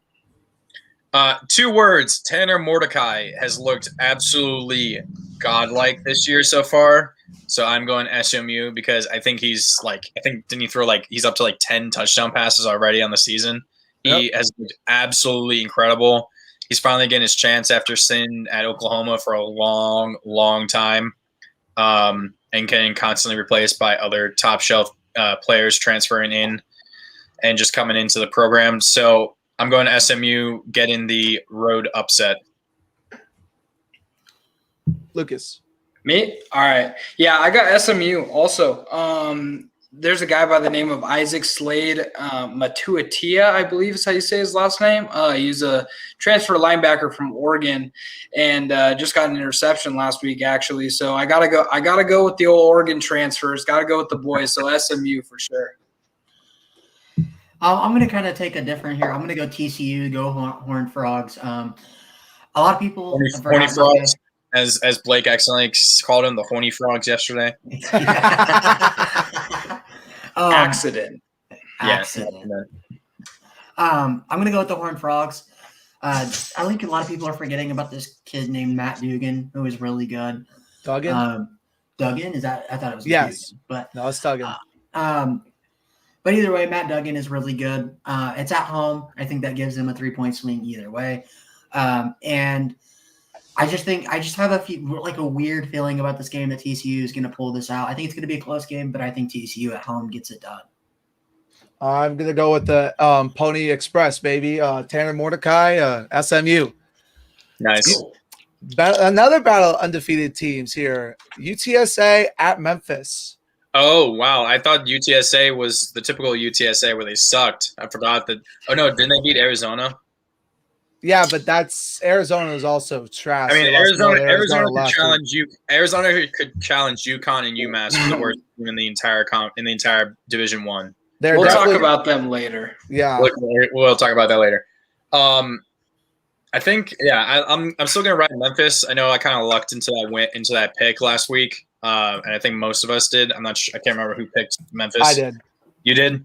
Yeah. So we kind of lucked into that a little bit, just because of the referees, as we mentioned a long time ago in this show. But I'm still going Memphis. Their offense still looked really good at times. Thank you, Cole. Can't tell who you're saying that to, but thanks, Cole. And I think that's all of us. That's all of us. I'm gonna go. I'm going Memphis. I'm gonna go with the Roadrunners. They're normally a run first offense. They have been for a really long time, but now they're starting to sling it around, and I think they're a good team. I got Roadrunners in an upset. I'm going to go with the Memphis Tigers here. I got Memphis winning this game. I've seen UTSA only once this season against Illinois. Illinois has proved to be really inconsistent and not as good as I thought they were after beating Nebraska. So I'm going to go Memphis because in that game against the Illini, UTSA was very run heavy. The only thing they can really do on offense was hand it off to the running back. And if you go back and look at that stats from that game, it was kind of another CJ Verdell, Anthony Brown situation where when they needed a 3rd down and 12, he threw a screen to his running back and his running back just broke tackles left and right. So I think Memphis is just really good. I was really impressed with their performance against Mississippi State. So go Tigers. Go Tigers is right. 2 words now. Calvin Austin, man. This dude's one of the most underrated receivers in college football. But he's going to be the reason that Memphis wins this game. Give me Memphis. All right. Oh, my bad. Shoot, brain fart here. Next game up on the list, LSU, Louisiana State University at Mississippi State. Kind of question mark because I really don't know where really either team is right now. Yeah, I really struggled deciding who to pick here. It was really tough, honestly. But I think the Mississippi State looked good against Memphis. And as we talked about, they probably should have won that game, not for the refs messing up. So I'm taking Mississippi State at home. That's really the only reason why at this point. I really don't know who's better at this point. Yeah, I'm the same way. I think Mississippi State is just a little bit better, but it's really up in the air. I think Miles Brennan is still the quarterback at LSU, and I just think he's trash. Who's there? Max Johnson. Max Johnson. I think he's trash too, so it doesn't make a difference. Mississippi State. And when compared to Joe Burrow, every quarterback is trash at LSU. That's true. I'm going to go with the Mississippi State Bulldogs. All I got to say about this game is I think Mississippi State wins by 10 on that defense, and the Cowbells are going to be ringing that game. Oh, the Cowbells are definitely going to be ringing ding, ding, ding, ding, and give me the Bulldogs. Dang it. Undefeated Wake Forest taking on 2-1 Virginia. Wake Forest, they really haven't played. They haven't really played one, but they've looked good. And even though against the crappy teams, they beat Florida State by 21, which is more than Notre Dame did. So yeah. I will say that. I will say, Wake Forest could be a decent team in the ACC. I still got UVA, as we mentioned. Brandon Armstrong has looked incredible as the UVA quarterback. And they're just putting up points at this point. So, and at home, I'm just taking Armstrong's ability at this point. He's proven that he's a really good quarterback. So, go Hose. Unfortunately, it pains me to say that. Who's? Exactly, they're Hose. See, that shows how little I actually say that. Go Hose. No, because that's how you might say that. Not Who's, because that's what they are. So. No, that's. That's a good one. That's a good one. I You like could it. call I them a like hose, though. I mean, you're a Virginia Tech fan, so they could be hose. So Virginia's actually Okay, with how they treat, with how they look down upon us, they definitely are hoes. So yeah. yeah, right. My father actually has credits from the University of Virginia, so he would be pretty upset at me if I didn't pick them here, and I have to. Armstrong is going to throw all over these guys, so go hose. I'm going to go with Virginia in this game. I think it's going to be a close game, though. I was actually really impressed with Wake Forest. I know it's against Florida State. I think this Wake Forest team is that different than what teams we've seen from them in the past. I could actually see them competing in the ACC, but I just think Brennan Armstrong is the key in this game. So go Hoos. I was honestly, I was back and forth on this pick a lot because I do think Wake Forest is a good football team. I think you can maybe argue that they're even the second best team in the Atlantic. But after seeing Brandon Armstrong play last week, give me Virginia. And then next on the list, we got Kentucky at South Carolina. I got Kentucky. They've looked pretty good. I think I can't remember actually if they're 3-0 or not. But Kentucky's 3-0. 3-0. Almost lost to Chattanooga last week. Dang Go it. Mocs. Oh yeah, go Mocs. Chattanooga barely lost at one point. I think they were leading. But yeah,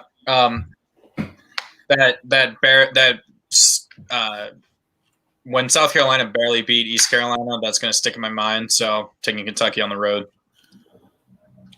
I think both of these teams are awful. South Carolina wins it, but barely. I had no idea who to pick here. So I'm saying it's a low-scoring, boring game that nobody's going to watch. I'm going to go with the Kentucky Wildcats. Fun fact, I was born in Frankfort, Kentucky, which is the capital of Kentucky, and that's why I'm going with the Wildcats. I'm going with Kentucky because Christian Rodriguez, one of the most underrated backs in the college football and the SEC. Kentucky, and also, I'm not taking South Carolina. Come on now. Missouri, 201 Missouri at undefeated Boston College. I don't know how long Phil Dracovich's out from Boston College. Season. Yeah, he's getting hand surgery. Oh, man. Dang it. My only hope for a decent team, a ranked team for Clemson to play in the Atlantic, gone. All right, well, can they stay undefeated, though? Yeah. I'm taking Boston College all because Mizzou's head coach disrespected them by saying who have we ever recruited from Massachusetts, I think is what the Missouri head coach was saying. Because Blake brought that up during their show yesterday. I did see that. Yeah, so just because of that, and also because they have one of the best traditions ever with the headband game. The red headband game. Bandana. Sorry, couldn't think of the right word. But yeah, Boston College. Yeah, I got Boston College by 1 million. I just said that Kentucky's terrible, and Kentucky beat Missouri this season by a touchdown. So I kind of got to keep to my word. Missouri sucks. Boston College by 1 million. I'm going to go with Missouri here. If Phil Dracovic was available for this game, I'd probably go different. But I do think Missouri is actually a really decent team. I don't agree with Lucas. I don't think Kentucky's really that bad. I just think they had a really bad game against Chattanooga. Don't sleep on the Mocs, by the way. But no, go Missouri Tigers. I think they're going to pull this game out. Okay, so this dude disrespecting that who have you ever recruited from Massachusetts? Well, obviously you can't get 5 stars like my boy Christian Wilkins from Springfield, Massachusetts. That is disrespectful. Go Eagles, go Boston College. They get in the dub here. There you go. I like it. Texas Tech. Have Boston College be as good as possible for Clemson. Yes, I need them to. Texas Tech at Texas. This was another close game. I had no idea who to choose because that Arkansas game is still fresh in my mind with Texas getting run all over them. But that's not Texas Tech style. There's just the air raid. Of course, there was some guy named Mahomes that was there a couple years ago, put up over 700 yards on Oklahoma. So I'm just going to take Texas Tech, just kind of a shot in the dark at this point. I really don't know who to take, but I like the upset, I guess, at home or on the road. So I have Texas Tech winning this by 17 points. I really like Casey Thompson at Texas, and I think he's going to end up being really good for them. But I'm going to keep it the same way on this show the entire time. Former Oregon players are always the best. Tyler Shuck is going to throw all over this Texas team. He just threw. Who the hell cares? He threw 400 yards last week, so Texas Tech by 17. Yeah, I'm going to go with Texas Tech, the Red Raiders on the road. After seeing that Texas performance against Arkansas, I trust Tyler Shuck. And I think Oregon was stupid to let that man go. But go Red Raiders, and I got them by 10. All right, this is where we're going to be. We're going to have a not so fast, my friend. I'm going to go Texas at home. I think they're going to bounce back. You know, they kind of had their teeth kicked in like after that Arkansas game. You know, obviously, of course, they were playing Rice last week, but they did win in a shutout. And I don't think this Red Raiders defense is close to as good as Arkansas. So, hook 'em horns. I'm going to take the Longhorns at home. Number 14, Iowa at undefeated Baylor. I'm taking Baylor in a home upset. Brock Purdy, exactly. He just hasn't looked very good. It's just like any chance that any hype that Iowa State had is completely gone now with the terrible loss that they had to Iowa. You know, Purdy's not going to take him to the promised land, I don't think. So I got Baylor. This one's going to come down to Breece Hall. I think he ends up winning this game. I think it's going to be really close. This was a tough one for me to pick, but Breece Hall is going to end up running away with it 28-21 for Iowa State. All right, so I'm going to go Baylor here. I'm going to go with what Connor said. And watch out for this guy, guys. His name is Jerry Bohannon, and he is the quarterback for Baylor. He has thrown 5 touchdowns and over 700 yards and no interceptions this year. And when he's the quarterback, they average 9.5 yards per play. So I'm going to go with Baylor in this game in a home upset. Okay, I don't know if you guys have seen who Baylor's played so far this year, but it's like playing high school teams. Texas State, Texas Southern, and Kansas. And they beat Texas State by 9. So to think that they're going to upset Iowa State, not so fast, my friend. Iowa State gets it down the road. This is where they finally start to get it going. Give me Iowa State. To be fair, though, Iowa State did almost lose to UNI. Yeah, but they looked – yes, but they did look a lot better against UNLV last week, 148-3. Oregon State at USC. USC. All right, that's all you got to say. This is a hard one for me because I really want to pick Oregon State here. I think they have some stuff going here, but USC is going to end up winning late 42-38. It pains me being an Irish fan, but the Trojans are going to win this one. Fight on. Give me USC. That's really all I got to say about that one. I think they're going to keep running this interim head coach. Number 25, Kansas State at undefeated Oklahoma State. Oklahoma State should have lost that game to Boise State, but I still think they're going to win. Oklahoma State, and I want to look at this again at their record because not only the hold up, let me pull this up real quick. Not only the Boise State game was close, but they barely beat Tulsa and barely beat Missouri State. They are terrible, and they're going to get wiped off the face of the earth by Kansas State. Yeah, I have no idea why Kansas State is even ranked, and I think both of these teams are god-awful. I mean, the fact that Kansas State almost got beat at home to Southern Illinois. Shout out to the Salukis, by the way. The only reason I'm giving Kansas State the edge in this game is because they did play Carson Strong last week, and the defense for Kansas State held Carson Strong in that Nevada offense to only 17 points. And I think Carson Strong may be the best, if not the second best quarterback in his class. So I'm going to go with Kansas State. I just don't. Yeah, Oklahoma State, like Lucas said, I've seen their schedule. They barely beat Tulsa and Missouri State. I think Kansas State has potential. I mean, don't forget, Deuce Vaughn is a good running back. I don't think we give this guy enough credit. He's been one of the top 5. I think he's one of the top 5 running backs maybe in college football, at least top 10. without a doubt. But I think Kansas State wins this one pretty easily. Undefeated Rutgers. Never thought I'd be saying Rutgers is 3-0. But hey, I guess it's 2006, 2007 again. At number 19, Michigan. I can't imagine what would happen. I can't even imagine what would actually happen if Rutgers actually won. I think the universe would implode probably. But I would, as much as I would love that, I'm taking Michigan. I still don't trust Michigan as much as like Lucas does, but I'll take him for now.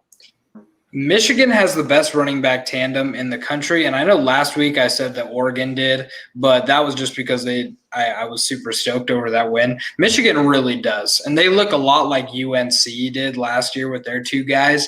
So I got Michigan just blowing them out of the water. Not to say Rutgers not bad or a good team, but they're good. I'm going to go Michigan. Again, pains me as a Notre Dame fan. Don't go blue. But the reason I got Michigan winning this game is because it's at home, and I don't really think Rutgers is that good. I just think they haven't really played anybody. So Michigan, but in a close one. That's fair. Yeah, I like that. Give me Michigan. I don't think it'll be close, though. I think they win by at least 21. I think Rutgers is definitely on the come up. But they still got some work to do. So, yeah, definitely give me Michigan by 21 and plus. Tennessee at Florida. I forgot there's a name for this game.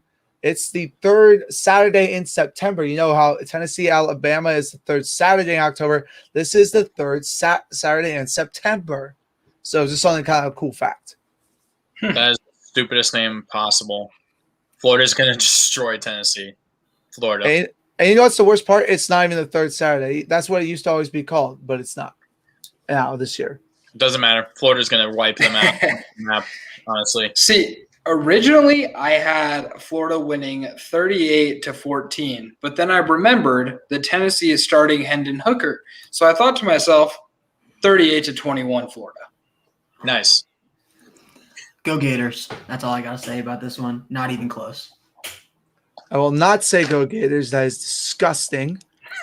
Gross. You already just said it. Disgusting.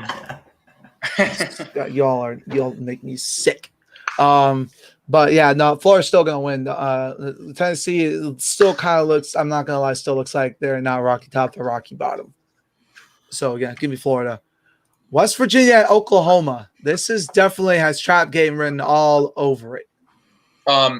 If this was at West Virginia, I'd take West Virginia because I saw something that since last year before the Virginia Tech game, they were giving up they were giving up about 10 points a game at home in the past since last year.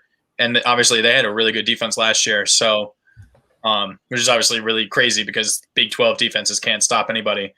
But, as much as we're, harping on Oklahoma and stuff, I think the talent's just too good overall. And West Virginia's quarterback didn't look all that impressive against Virginia Tech and threw a really bad interception that pretty much gifted the game to Virginia Tech. Virginia Tech just couldn't do it because of the offensive coordinator, as I mentioned. Oklahoma. I think Virginia Tech is better than Oklahoma. Catch me in the mountains because I think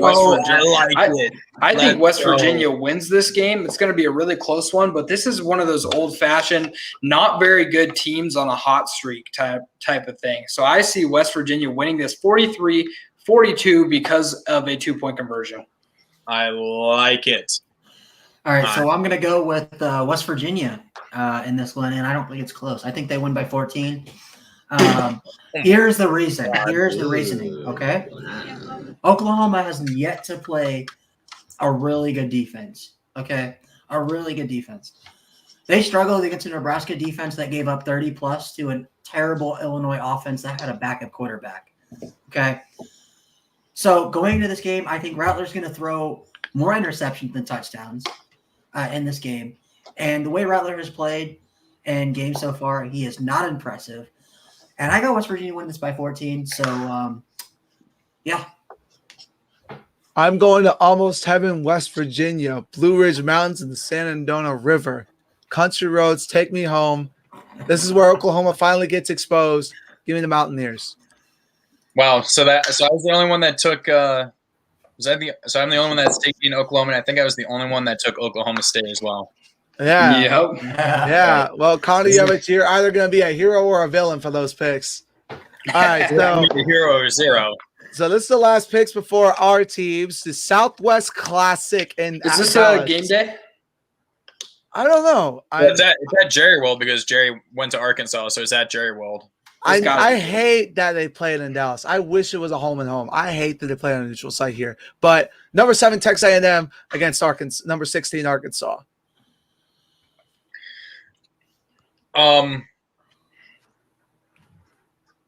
It's not really a neutral site because there are going to be so many more Arkansas or Texas A&M fans than Arkansas fans at this. It's kind of ridiculous. I don't know, man. I think Arkansas is going to travel well.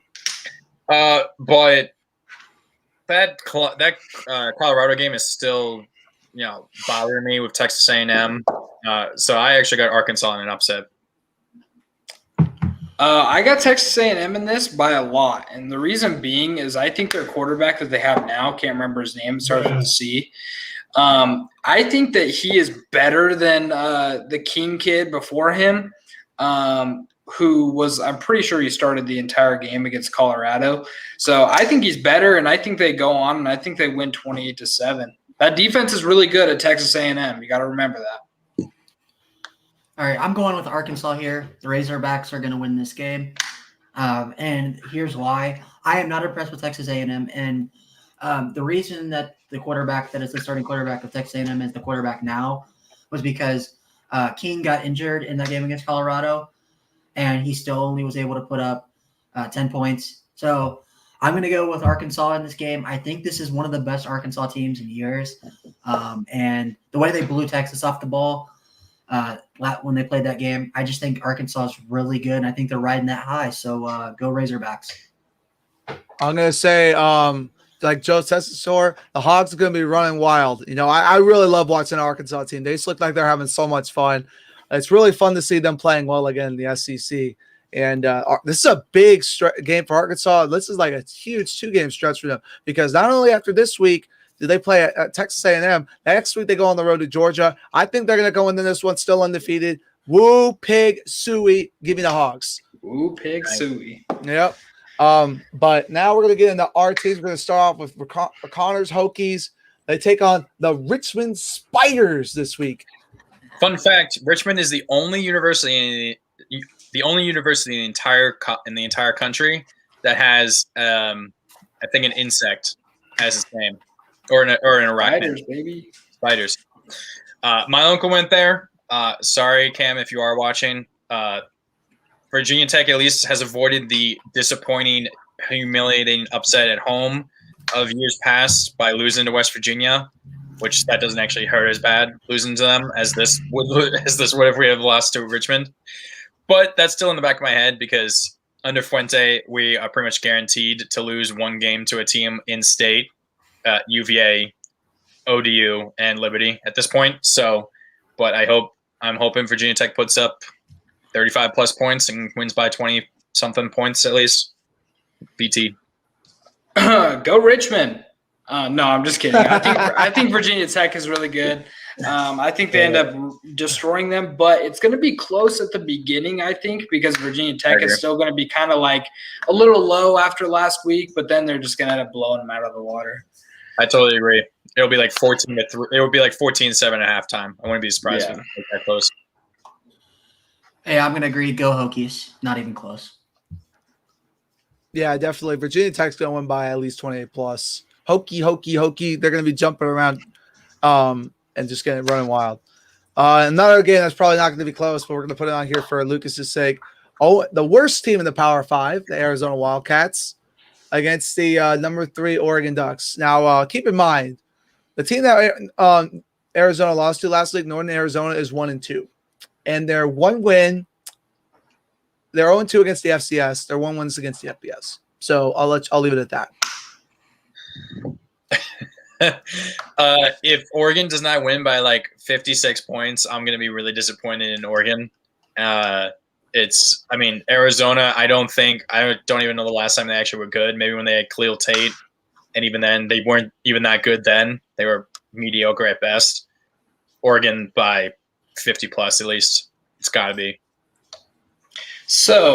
No, you go last. Sorry, I should have gone. Okay. I'll go last. I got to look something up real quick. All right, Ryan, you pick.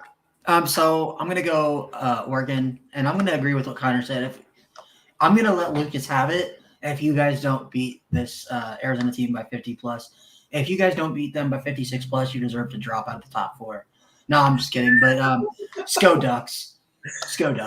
Yeah, Sco Ducks. What's the freaking line on this game, by the way? There better not be a line, or it's gonna be like. No, there has to be. It's I think FBS we're like game. 40 something, maybe. Okay, if you don't beat them, if you don't cover the line, then they're 28. Oregon is they're only 28.5 point favorites. What? They're easily gonna cover that. See, Man, all right. I'm about my go have someone make some money for me. I'd put some money on that. We're gonna cover. So, did you guys make your picks? Yes, we're all taking Oregon. All right. So here, they're a little bit lower because of the fact that one, Anthony Brown went down last week. Ty Thompson had to come in, but he's healthy. KT, I don't think is going to play this game, and I hope he doesn't because we don't need him to play in this game. Fun fact, Arizona hasn't won a game since they were 4-1 in 2019. Since then, they've lost every single game. Isn't that like 17 straight losses? I think I saw. It's like 16. Yeah, something like that. Their last win was a 35-30 win over Colorado. Which was October 5th, 2019. So they're coming on almost 2 years of not winning. They're terrible. Oregon's going to just absolutely mutilate these guys. It's going to be bad. Was that when they still had Khalil Tate, 2019? I think so. That May 2018 is when they last time. I can't remember. I don't remember. But, yeah, Oregon's going to win. We all know that. Number 9, Clemson at NC State. Can we finally get to see this Tigers offense get going? Probably not, but I'm still going to take Clemson. Might be like 21-10, maybe. I don't know. But I'm still taking Clemson. Yeah, Clemson's going to beat them pretty. Last week I said that it was DJ's coming out party. This week I'm going to say it again. He's going to come out and have a good game. So I'm just crossing my fingers. You're the jinx at this point. You keep saying that, and eventually he's just going to throw a pick 6 to lose them the game. I'm okay with that. I don't need Clemson on top. Or Ducks. But I'm picking the Tigers for sure. Okay, I'm sorry, Connor. Andrew. I'm going NC State in this game. Oh, big upset. I like it. Oof. And here's why. Okay. So, for whatever reason, no matter how good Clemson is, they always play NC State tough. It's always a pretty close game. NC State won like 2 years ago.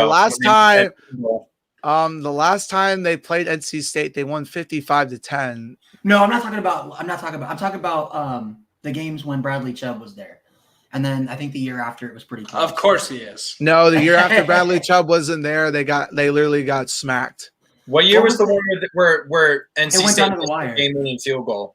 That was 2016. That was 2016. God, that was that long ago? Yep, I was in the end zone when that happened. I was just sitting there like, what the heck just happened? Yeah, I remember that one. I was literally just sitting there like, so this is what it's like to lose at home. I was just sitting there just ready for it because I never witnessed Clemson lose a home game yet. But anyway, I'm going NC State in this game. I think NC State defense is really legit. So is Clemson's. I don't trust DJ. I really don't. I don't trust Tony Elliott. And I don't either. Like Lucas and Connor, or I think it was Lucas said, I could just see it being a really close game. I will say this. If Clemson lets NC State hang around like they did Georgia Tech, NC State is better than Georgia Tech. They will lose the ball. If they cannot, if they keep this game close, NC State will win this game. And I just have a feeling NC State is going to win this game. So go Wolfpack. So Clemson and NC State have been playing a long time. By the way, this is also the battle for the Textile Bowl. Forgot to mention that. Clemson has only lost to NC State, if I remember correctly, once since 2004, and that was 2011. That is about to happen for the second time now since 2004. I am going in a stunning turn of events.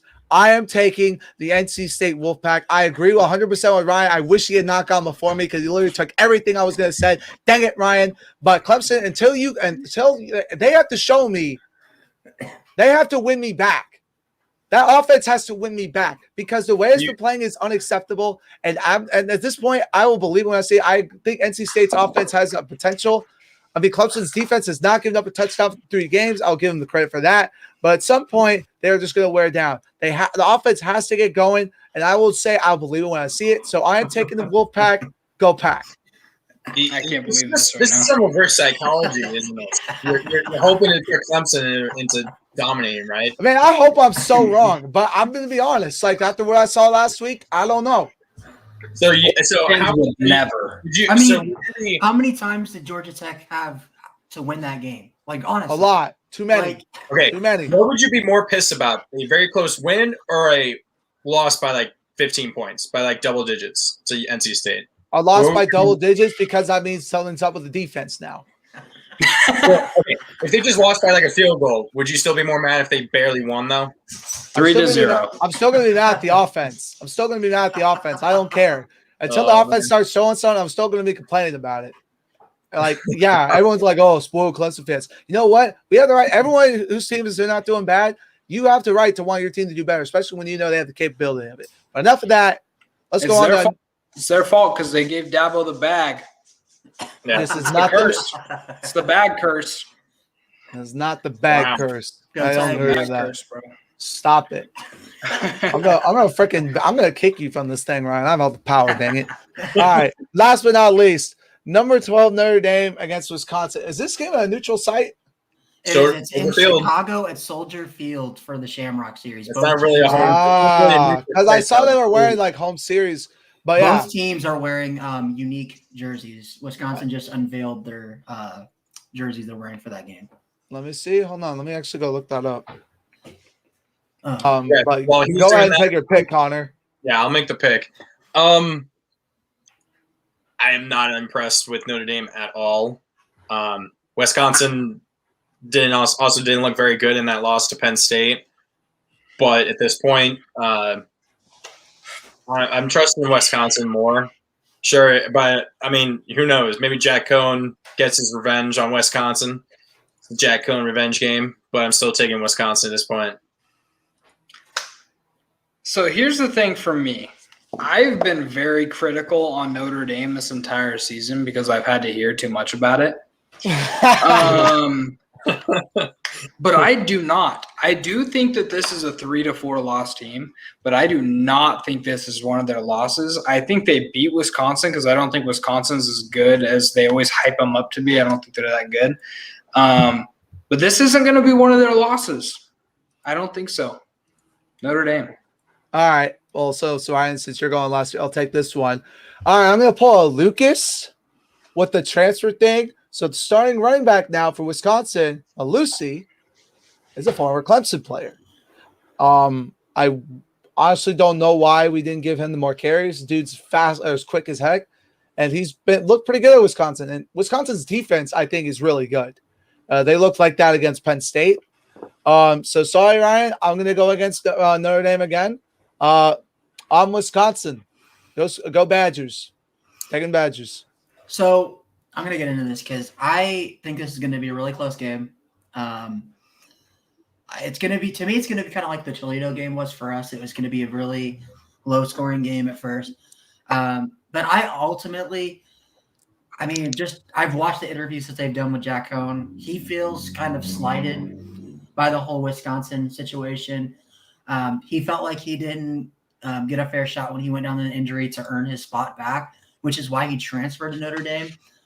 And I'm not impressed with Graham Mertz. I think he is vastly overrated. And I think, listening to Jack Cohn talk, he is very passionate about this game. He has had this game marked on his calendar since he transferred to Notre Dame. I could honestly see another 4-touchdown performance from Jack Cohn. The issue is with the receivers now, we're having a lot of drop balls. Our guys are getting open. That's not the issue. Kevin Austin was beating his man all day last game against Purdue. He just couldn't catch the damn ball. But I just think that it's going to be a really slow-paced game. I think Notre Dame with Kyron Williams and the O-line starting to get better. We were able to run the ball a lot more against Purdue, and I think we figured something out. And I think we're going to get the dub. I think it's going to be a close game. I think it's going to be a 35-31 type game. Go Irish. Fair pick. And our last but not least, our relatively great Blue Hose suffered their first defeat of the season last week. I didn't even know they lost until I just looked right now at the game. They lost to Campbell 72-0. Holy cow! I think it was like 60-something-0 at halftime, or like 49 at halftime. Yes. Well, that basically just shows that they played nobody with a pulse. For that, if there's anyone who actually played high school teams, it was Presbyterian, because Jesus, holy To cow. be fair, Presbyterian got replaced by Bishop Sycamore. Right. Whatever those Campbell Camels had in their Campbell's chunky soup, it really got those boys roided up for that game. I guess I'll say so. that right now. It was Dayton I've always liked ever since they beat Ohio State in the NCAA tournament back in like 2013. That was glorious, and they mocked them by saying the Dane University on their newspaper. The Dayton University. Yeah, that's funny. Good troll job, but still got it back. The Blue Hose, go Presbyterian. Got to go with the Blue Hose. Heffley's gonna have a bounce back game. You know, he had 15 touchdowns, 2 interceptions going into this last game, through 6 interceptions. I don't know if they put something in his drink that he couldn't see straight. You know, a little like Campbell's chunky noodle soup.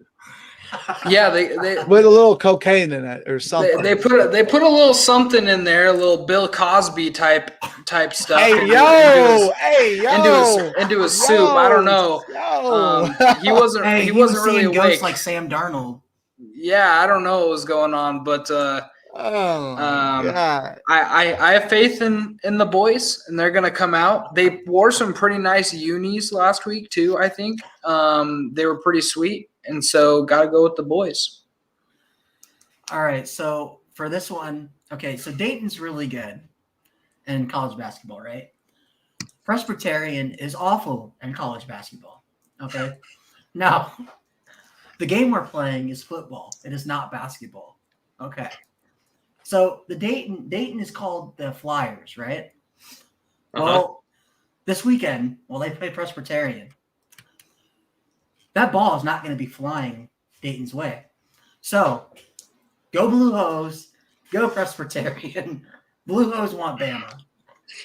Ryan, stop stealing my lines, bro. I swear. You did it again. So, something like that. I was going to use a play on words for flag. I'm still going to do it. Ryan, next week you're going last. No, I'm just kidding. It doesn't matter. I'll just have to get more creative. You know, I was going to take Presbyterian after seeing that ball not fly around against Campbell last week, I'm going to say that Dayton is going to go fly into a win. So give me the Flyers. Dayton. He's doing the same thing he did for Clemson. He's taking the other one so they'll win. Yeah, that's what he's doing here. Sir, yeah, we'll go with that. But the Dayton Flyers are fly into a win. Give me the Flyers. I feel like the Blue Hose is going to shoot down those Flyers. Oh, yeah. All right, guys. Country roads take me home. Connor, back to you, host. Okay. Well, that is the end of the second episode of the Week 0 podcast. Went even longer this week. Got to figure something out why we're going so long. We'll figure it out, guys. But for Lucas, CJ Verdell for Heisman. For Ryan, Crone is better than Mertz, Favreau. And Coster, DJ needs to get his act together. Andrew Coster. I am Connor, Cooked Corn Doherty. And we will see you next Wednesday at 7 o'clock for the recap of another exciting week of college football. Yes, sir. Week 4, baby, it's going to be fun. We look forward to talking about it. Excellent. Go Hogs. Peace out.